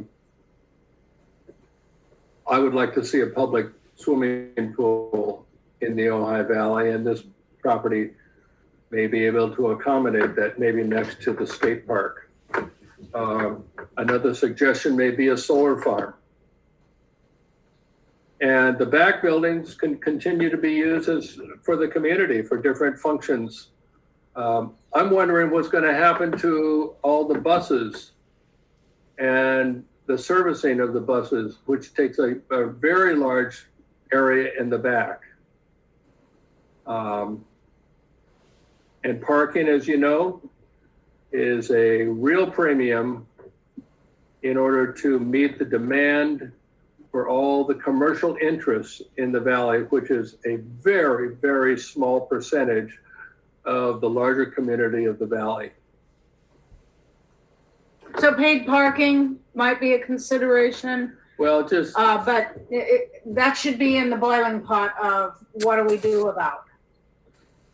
I don't want to see any more hotels. We've got plenty of hotels. We've got more coming on the line. So those are my observations. Okay, thank you, Doug. One thing, we had always envisioned keeping the skate park. I don't know where the whole idea came that we want to get rid of the skate park. I don't want to get rid of the skate park. That's not what the document. Yeah, I don't want to get rid of the skate park. I know, I understand. That's not what. I'm just clarifying. We don't either. We never did. And that was something, again, that the consultant started talking about. And we're like, why is I talking about this? Yeah. It's not finally getting it. We've always said from our initial presentation, I'm a skater. We don't want to get rid of the skate park. We always said that from the outset. Right. I don't mean to get angry, but dang, it's annoying to get accused of stuff that it's just false. Anyway, that's not true. We never wanted to get rid of the skate park. We never wanted to get rid of the park and ride. I'm a huge public transportation. We all are public transportation buffs, and we believe it's part of the solution to the many problems that we have. So we always wanted to keep the transit center. It's why this project could be something really special. In any case, all right, the next person I believe is Pamela Grau. Yeah, hi, this is Ray Powers, and I'm on Pamela's computer. Pamela's next to me, but I'm the one that wanted to speak. So I'm very clear that the what will be on the property is up for grabs and up for discussion. And I do agree that charrettes or World Cafe models are a great way to get community input. But I do want to, so beyond the what, I like to look at the how. And Christine mentioned she was LEED certified. And I'm wondering, does that mean if you were to be involved and develop, that you're going to build a LEED certified, two LEED certified standards, silver standard? Can I interrupt just a second? Sorry, she said she's not LEED certified. Well certification is a different certification. Terrible. I can hear it. Yeah, okay, I misunderstood, but the sound wasn't that good. Okay, well then that's a request, and it's a request and it's a question. Have you as a development firm ever built LEED certified developments or buildings? Fair question. I think I don't know why we're gonna Thanks. Ray, could you mute for just a sec, please? Oh, there we go. Okay, that got rid of the echo.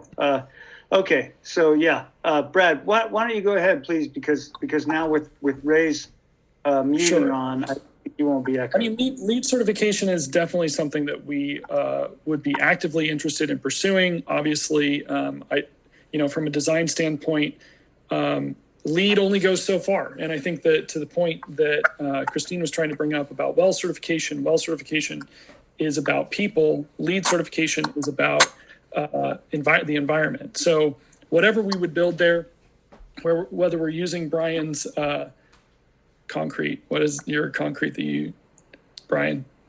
Aircrete. Your aircrete. I mean, this stuff is super interesting. There's so much interesting and amazing, environmentally friendly technology out there that even like, I don't even know if that stuff is LEED certified yet. Certifications are we would very much pursue a very green project. That's just what I would say. And yes, I have built. Sorry, Ray. Okay, thank you. Yes, I have built LEED certified buildings. I did a project that was 245 homes on 1,600 acres, and we set aside 1,300 acres in permanent open space. And you know, if every project could set aside 1,300 acres into permanent deeded open space, with access for the public for every 300 that got developed, that'd be a good project. And we had a LEED certified community center there. So the question of whether it would be LEED certified is really up to the planning department and the board in giving that direction. So I would encourage you to provide that input to the board and to the planning commission, and to try to make sure that the project is LEED certified. And as Brad pointed out, you know, that has some cachet because it's a rating system that people can identify with, but there's actually sort of beyond LEED things you can do in terms of sustainability, and that's definitely where we're coming from. Okay, thank you for that. Yeah, I have been talking to board members and other people. I just was wanting to know your background in terms of that, so I can hear that you know what it is, and if that was a requirement the board made and the planning commission asked for, you'd be able to deliver on that. The other thing I wanted to talk about is affordable housing. And I make a really clear distinction between affordable housing and affordable by design housing. And I think they're very, very different things. So what we think is affordable isn't necessarily affordable. If I personally think about affordable design, okay, how do we get the permitting fees down? Do we, you know, have a library of pre-permitted designs that are used? Are we using technologies that cost less than stick building? Because we all know the price of lumber now is astronomical. So do we bring in, I'm thinking outside the box, but that's what I do. Do we bring in a 3D printer and that can use cob and build from the on-site soil and build cob 3D printing homes, which are pre-permitted, and keep the price way down? That's what I would like to see. You know, here in Ojai, we have so many journeyman organic farmers and green builders and green architects, yet so little of what goes up follows those principles. And since the town the train's already left the station in terms of branding Ojai as a tourist attraction. But there's been a lot of talk the last several years about ecotourism. So there's an opportunity, if this property gets developed, that it's actually a destination so people can learn about healthier ways to build and develop and apply things to their own homes, to their own cities, and actually be, you know, a beta site that's an example. So that's some of the input I have that would be, you know, part of a charrette. I'm also thinking, you know, way outside the box. Okay, what would bring in a lot of revenue? I'm not saying we're going to do this. I'm just stretching our imaginations. Imagine the whole surface being a park with trees, an extension of Libby Park, but underground is a digital asset mining using green energy that the city already has. So we're doing crypto mining underground, bringing in revenue for the district and the city, and above ground's a park. That's outside of the box. So I'm just asking us to stretch a little bit with our frontal lobes, our imagination, and see what we can come up with. And let's not do same old, same old. Thanks. Thank you, Ray. That's super interesting. I'd like to follow up with you on that. That's really interesting. Okay, so who's next here? It looks like we have Annika again. What? Yeah, thanks for letting me go again. I had a couple more questions that occurred to me. One is, what is your plan or strategy or consideration for including the non-English speakers in our community in this process? This is a blind spot that our city and our school district have struggled with for a very long time. Going back to what other people have said, that this building first and foremost is part of the public trust, purchased with public funds to serve the public. I don't know the exact number right now, but easily 30% of our school district is made up of English language learners where they speak Spanish at home. So I think it would be a great misstep, I forgot the language you used, Brian, to miss the chance to include the non-English speaking portion of our community, because they are the working poor that we've talked about. Largely, not only that, but that they're kind of an invisible and overlooked segment of our population. They're going to be the low wage. They are the people doing a lot of the work in the community at low wage in the service sector that tourism is promises to bring us more of. So yeah, I hope that in your charrette process or whatever process you have, you will be incorporating strategies and ways to reach out to not just the English speaking members of the community. That's one. And to the housing question and low income housing novelties, have you thought about partnering with the Cabrillo Economic Development Corporation? They are the experts in our county at low income affordable housing development. You guys are experts at development, but that's their expertise, is the low income and affordable housing. They know how to get those grants and to get that federal and state money. So I would hope that they would be invited to this conversation as well. Let's bring the people with their expertise, and I think we don't need to reinvent the wheel and try to figure out how to create low income housing here. They know how to do it. Let's bring them on to the conversation. So that's Yeah, that's great input, Annika. Thank you. That's exactly the input that we're trying to solicit here. So thank you so much for that. Okay, looks like Ray and Pamela, did you want to talk again, or is your hand just still up? Jeffrey, I'm sorry, I see you there. Why don't we go to Jeffrey, because he's not had a chance to talk yet. And you're on mute, Jeffrey.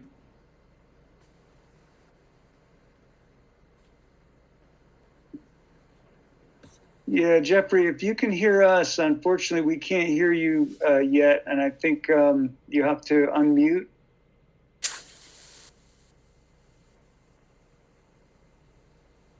It's on the far right, Jeffrey. There's a microphone icon.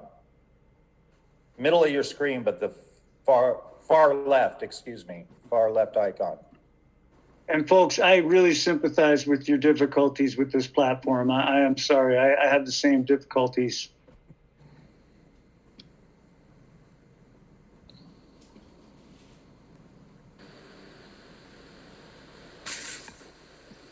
And I can't, I wish as a moderator I could unmute him, but it says I cannot. So, not sure. Jeffrey, could you try to leave the room and then come back? Maybe that would do it for you.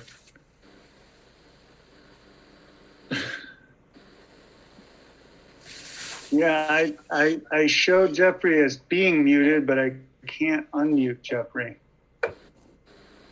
Jeffrey, if you look at below all the pictures, there's a lineup of icons at the bottom of the screen. and on the far left is the microphone. It's And if red. there's a line through it, it's Yes. muted. And if you click it, it will take the line away and unmute.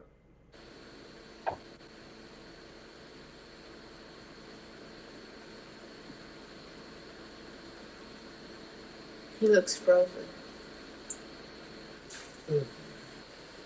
Well, in the meantime, is there someone else in the queue that we could keep the meeting going with? Yeah, I guess Emerson Katz, aka Ron Gordon, is queued up. Right or left?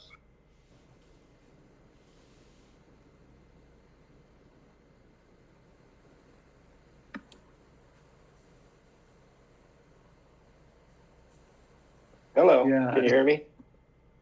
Yes. Yes, Ron Gordon again here.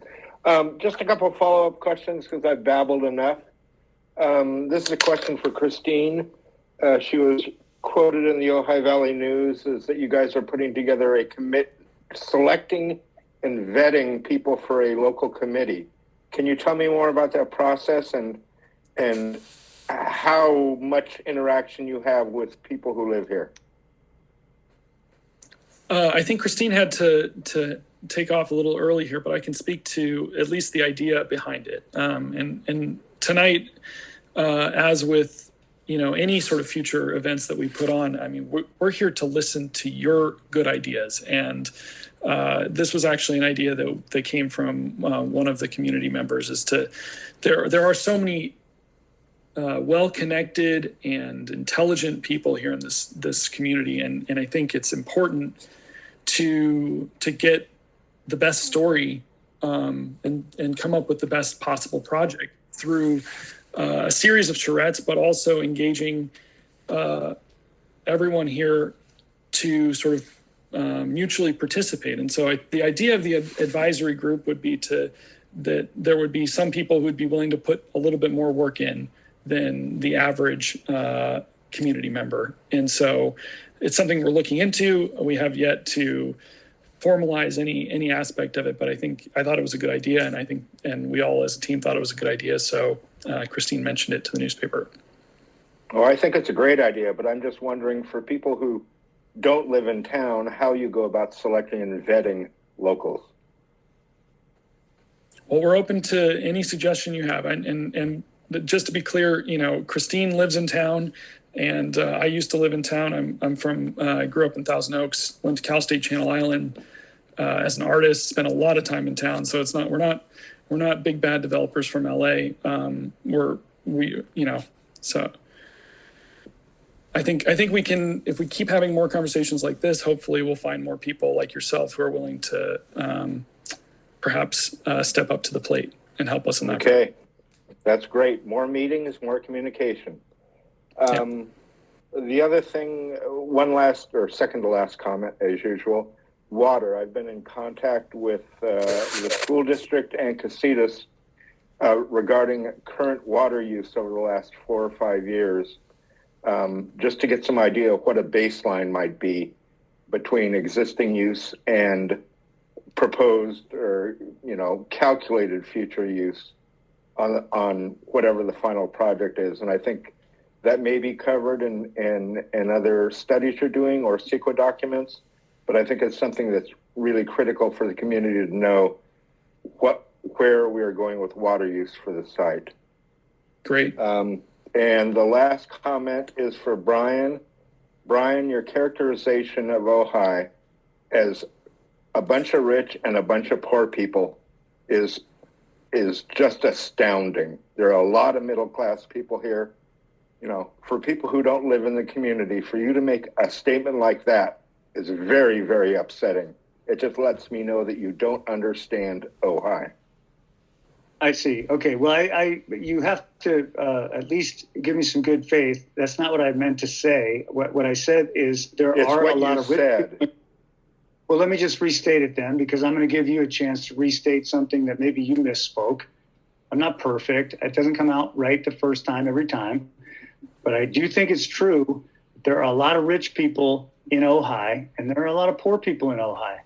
And our society has gone in a direction that I don't personally agree with. where we've created way more rich people and the wealth disparity has increased. In 1950, the marginal income tax was 92%. That meant that you kept 8 cents of a dollar. And, you know, there were 50,000 people making 50 grand a year. Our income wealth disparity was much less. I would like to get back to that. Now we have uber millionaires and we still have the working poor. And I'm on the side of the working poor. And I'm sorry that it came out that way, but however you slice it, you have middle class in Ojai, but you also have a lot of really wealthy people and a lot of poor people. And a lot of the people who object to this project are not the ones sending their kids to school in the Ojai Unified School District. They send their kids to private school. And I'm a product of public schools. So I'm on the side of the poor people in the public schools. So I think we have Jeffrey back, and hopefully Jeffrey... I cannot figure out how to make this work. Oh, here we go. You got it. Oh, you can hear me? Yep. Okay.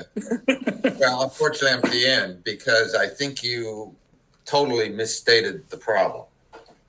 I have spent 2 years. Pardon? We look forward to hearing your thoughts. In terms of loss of students, can you hear me? Yes. Yes. Okay. For the last, I got one question, first of all. Have you, any of you read the minutes and documents of the 2011-2012 7-Eleven committee that started this and the 2016 7-Eleven committees? Have any of you read that? We've requested those documents, but have not received them. Well, I had to get a public request and I got them all. I'll be happy to send them to you. Okay.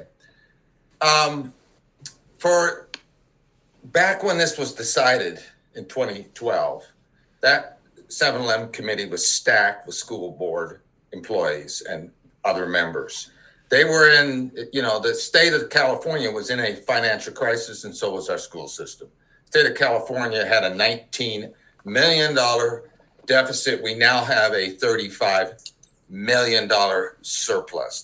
The economics have changed dramatically since 2012. Secondly, they were complaining about the deterioration of the buildings. Since that time, we have passed bonds of $85 million. That is not an issue anymore. In 2016, when they met, all kinds of people gave input about how we could address the problem of loss of students. The school system has never actually studied the problem in any kind of detail. There's an assumption that we're just losing students and we only have one choice, which is to lease or sell this property to raise money. And that is not true, because I spent 2 years studying. There's plenty of systems that have turned around enrollment through innovative programs and getting the community involved. That has not happened here in Ojai at all. And one example is 1/4 of the kids who live in Ojai, this is according to the superintendent, do not attend our schools. So it's not just that we're not raising enough kids. Those kids are not going. I've met with those parents, and one of their concerns is, quote, test scores. And why are our test scores bad in part? Because we have segregated elementary schools, because kids transfer to other schools. For an example, more than half of the kids in Miners Oaks leave Miners Oaks, so Miners Oaks becomes a highly low-income school system. And we know when you integrate various incomes, you have better test results. Not that I think test results are the end-all and be-all, but you know, those people back in 2016 and I, when I was running the school board, proposed we look at magnet schools as a way of attracting kids. Completely ignored. We can't do it. It costs too much. And back in 2020, when they put on that bond referendum, there was no strategy, no long-term strategy of how that money is going to be used to turn around education. They were given the option of a parcel tax, but they completely ignored it because one school board member was against it.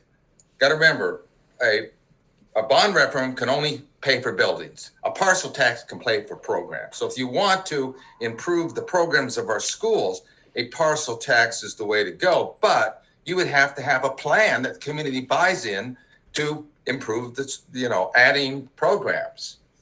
So I think we've put, in a sense, the cart before the horse.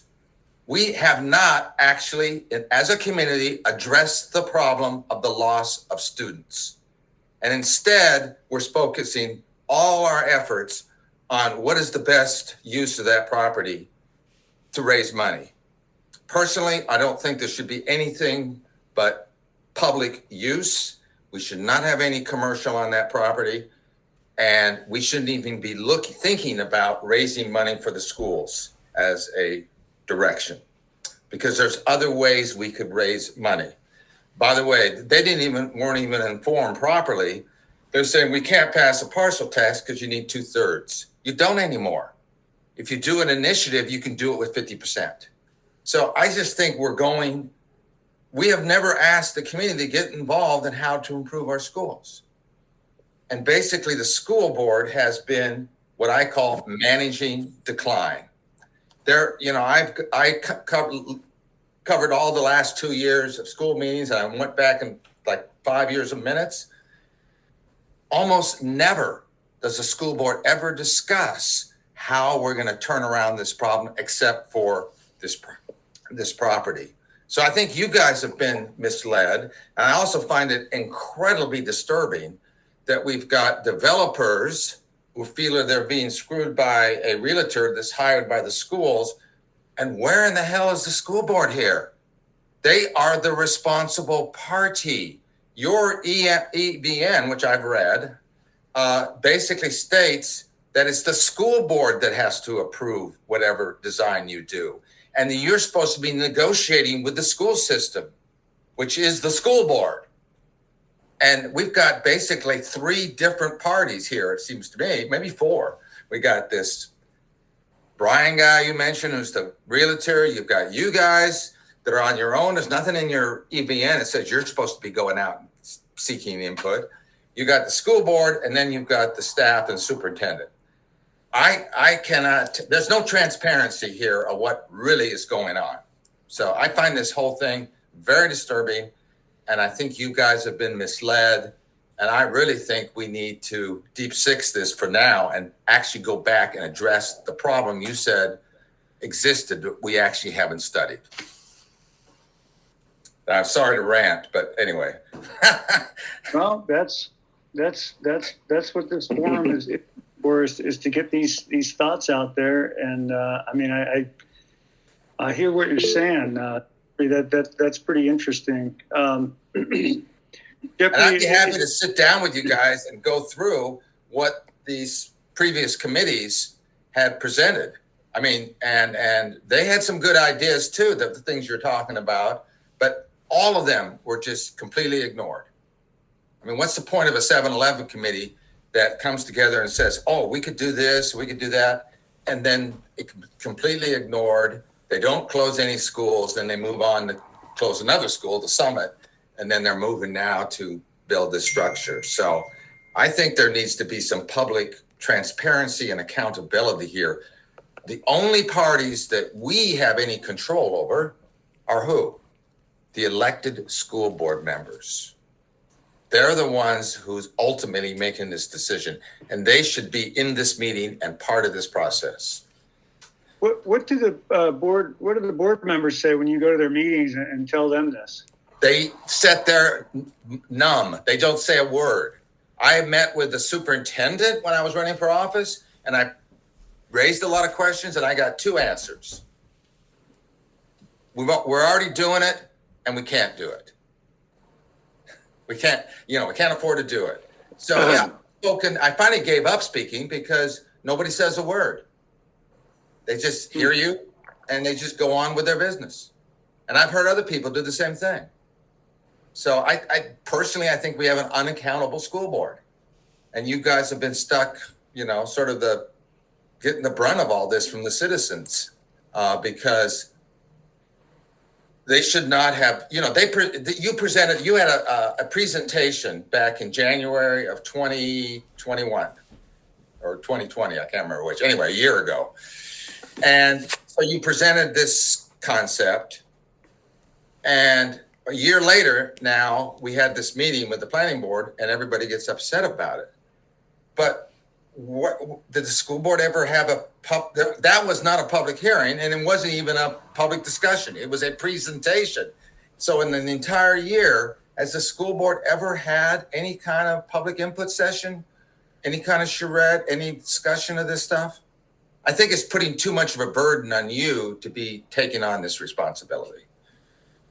Well, I appreciate that, Jeffrey. The only thing I will say is, better late than never. At least we're finally going, and we sure have surfaced a lot of comments lately. And I still would like to believe that there's some kind of a project here, and there's some kind of way to help the people of this community and the schools. And I sure would like to find a way.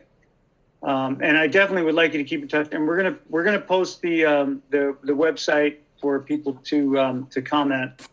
I think there's been a lot of good ideas. If we keep it on public purpose, public land, and how we could best use it for education and for the community and everything that's been suggested, I think is great. I think we need to separate that from the solution to loss of students and the school's finances. Those two need to be completely separated. Okay. Well, I definitely want to follow up with you, Jeffrey. And I think if you know anything about me thus far, it's that we're completely open to all different viewpoints, and we really do want to hear it and try to help. And I think we have one more speaker, and then I think we ought to get going. And I know this process wasn't perfect. I'm not perfect. We're not perfect. But, if anyone sails or is ever on an airplane, you know what? The plane is never directly on course either. They're always tacking.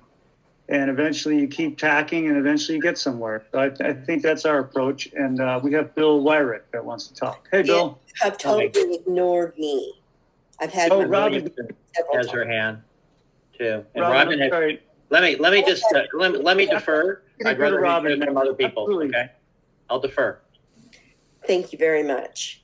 Right now I'm speaking to the current RFP, the lease on the land, and the land use in your project. My past has been city staff to the city of Roseville, California in housing and redevelopment and city planning. I've updated the Roseville general plan housing element, their consolidated plan, and a number of other documents for them to make sure they're meeting federal and state and local requirements. I'm very familiar with RFPs and RFQs, and been involved also in the oversight of specific plan areas and dealt with the likes of the Bass Brothers. I'm going straight to your credibility and your loose language, and specifically lack of transparency, i.e. things that I've seen in tonight's meeting. When a man asked you about the process that was going to be done between, that's coming up, Brian, you didn't come straight out and tell him that it is your lease as a developer. And that's all you had to say. You danced around the question. Rewatch the video if you need to. Also, when it was brought up, somebody said that your project will only contribute 1% to the school district. Now, I believe her name is Christine on your staff. She poo-pooed that, but had no and was not prepared to say or correct the specific numbers involved. That's lack of preparation for your presentation tonight. And it's sad. Susan, are you? You also said that the school district was spiraling to default, Brian, with nothing to back that information up. Nor did you provide anything to back that up. Now, a question about the current affordable housing in your proposal. Where was your funding coming from? Was it tax credit? Was it home funds from the state? Or were you going to totally fund that yourself? Those are simple questions. You should know them like that. Robin, I can give you a quick rundown on your questions. You seem to say that you asked about process, and my response should have been, we get a lease. That they wanted to know what was happening with the process of the school board and what was upcoming regarding, they didn't know whether it was a lease or whatever, and you danced around it instead of saying it's a renewal of our lease as a developer. You need it's not a renewal of the lease. It's not, there's no lease yet. I said first we get a lease and then we go through a community process that's governed by the commission and the planning commission. I wasn't dancing. Say that it's for your benefit. Don't attribute things to me that aren't true. Okay, second, no. 1%. Brian, I'm not going to argue with you. We're not at liberty to talk about the financial specifics under an exclusive right to negotiate. So I can tell you all about the financial part of it after the lease is approved. 3, the spiral, I said you've gone to almost half of your enrollment since 2000. If that continues, you do the math. 4, funding, this is way too premature. Okay, I'd like to hear from Bill. I believe Susan Williamson had her hand up too. Susan, are you still there? Susan Williamson had her hand up. Do you see her in the queue? Yeah, I'm here. Bill, I would. Thank you for doing that, Bill. I will say though, Bill, you and Susan are the last two. Okay, we've all right.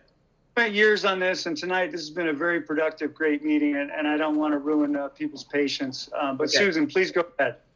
Well, I was just going to say that I think it's a really inauspicious time for this project, given that the city of Ojai has been completely overrun by tourists in the last just maybe 3-4 years. And the thought of a hotel going in is so abhorrent to everyone. I hope you have thrown that out completely, because I just came from Kauai, which used to be a beautiful island. It was overrun with tourists. Every local there is infuriated. It's horrible. It's happening here in Ojai, and nobody likes it. Nobody. So I think this woman that was just speaking before had a lot of good questions, and I'm sorry you cut her off. But that's sort of indicative of like how out of control in a way this whole thing is and inappropriate at this time. And so if you have we don't seem to have any input really into the school board. They're not listening to anybody. We don't really know what the heck they're doing. And so there's just some serious problems that need to be solved before we ever even get to this project. I'm done. Thank you. I challenge that you cut me off. Well, Susan, just to address your points, to let you know we're listening. I understand that you feel that Ojai is overrun by tourists, and you went to Kauai, and I'm assuming you're not a native of Kauai, but you, as a tourist there, object to the number of tourists in Kauai.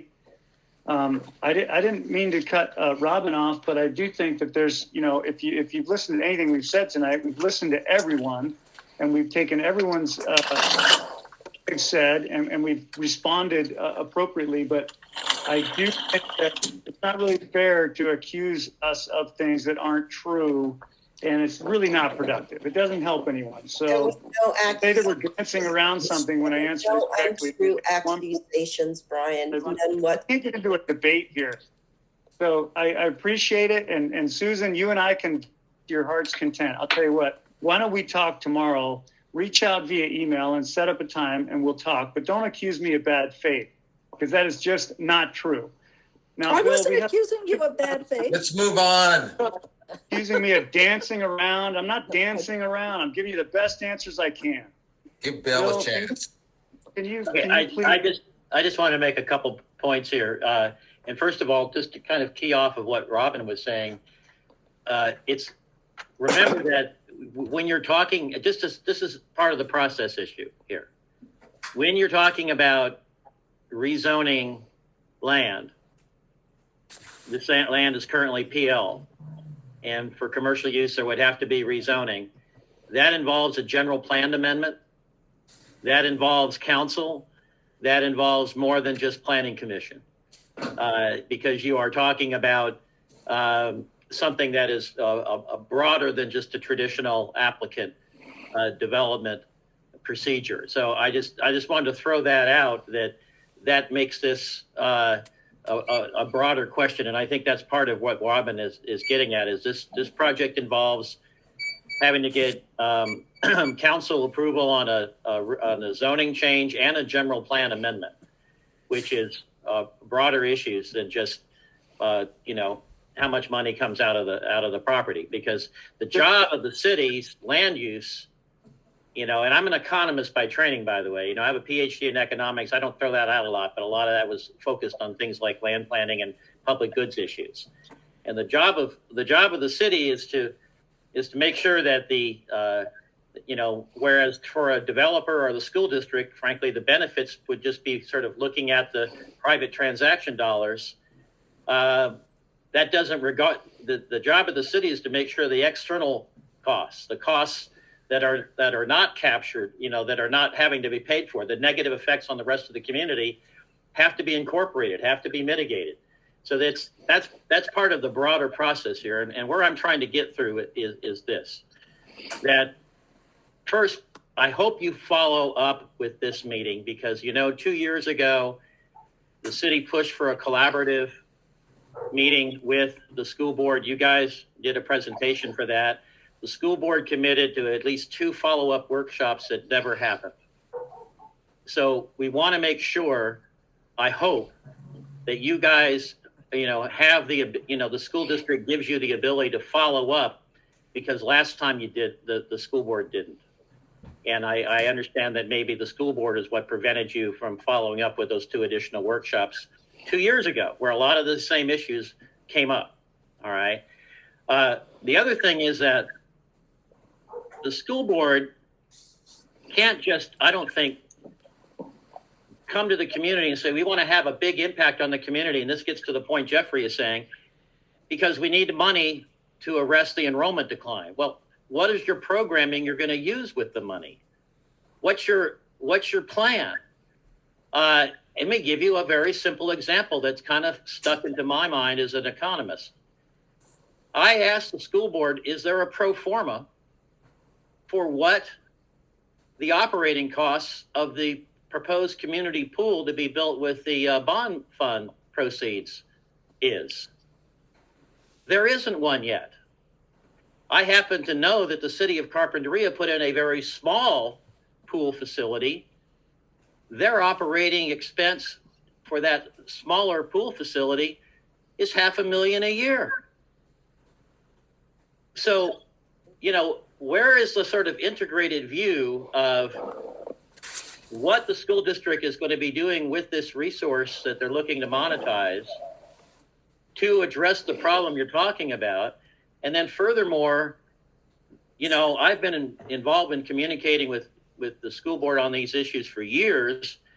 There's the issue of, can the school property assets be used again, to support workforce housing as well as economic diversification, so that more people have the ability to live and work in this community rather than just supporting visitors. So there's those 2 tracks there. In terms of economic diversification and integration, rather than, so people aren't commuting in and out of here for their jobs. And also, what is the programming the school district is proposing for the proceeds of whatever comes out of this development process. And the issue of understanding that we're talking about having to deal with broad issues of rezoning and general plan amendment. And finally, I want to just point out that there's a provision in the city code that is specifically designed to deal with complicated development considerations. We've done it for the first time in draft form with another developer. And that's where you get into the development agreement approach rather than the traditional just application review approach that allows more systematic and broader community input into something as complicated as repurposing this property. So I'm not trying to provide answers here, but I just do want to say that I think there's a lack of integrated vision here. That's not your fault. Some of it is the fact that the school district does not engage in that integrated vision challenge. So I just want to share those thoughts. Well, Bill, that is greatly appreciated, and you know, I did just sort of use the planning commission and planning as a placeholder, because as a former planning commissioner, I have been through a general plan amendment, and many projects I've done have required specific plans that were then incorporated in new general plans. And I've also negotiated a couple really big development agreements with the city of Orinda and city of Napa.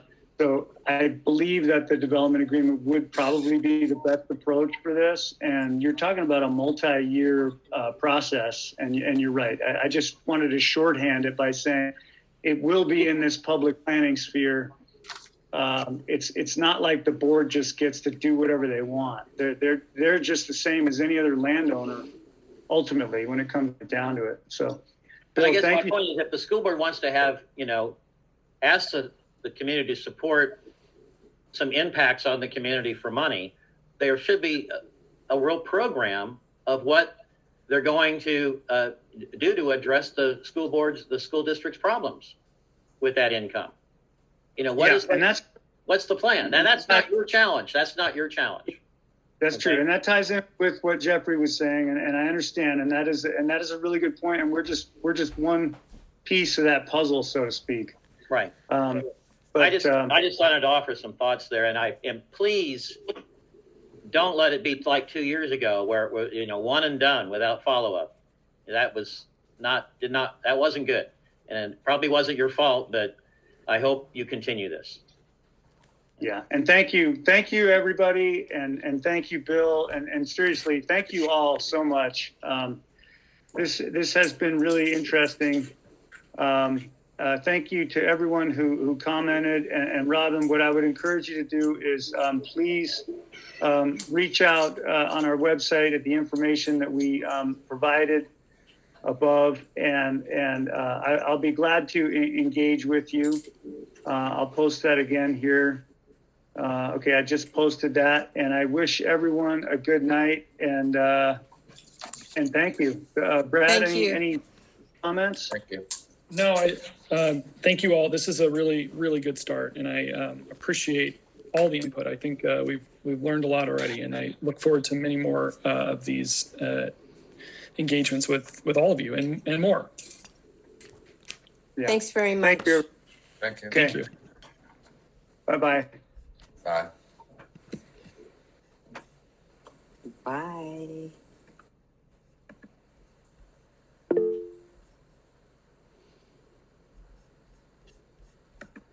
Well, Bradley, how do you think that went?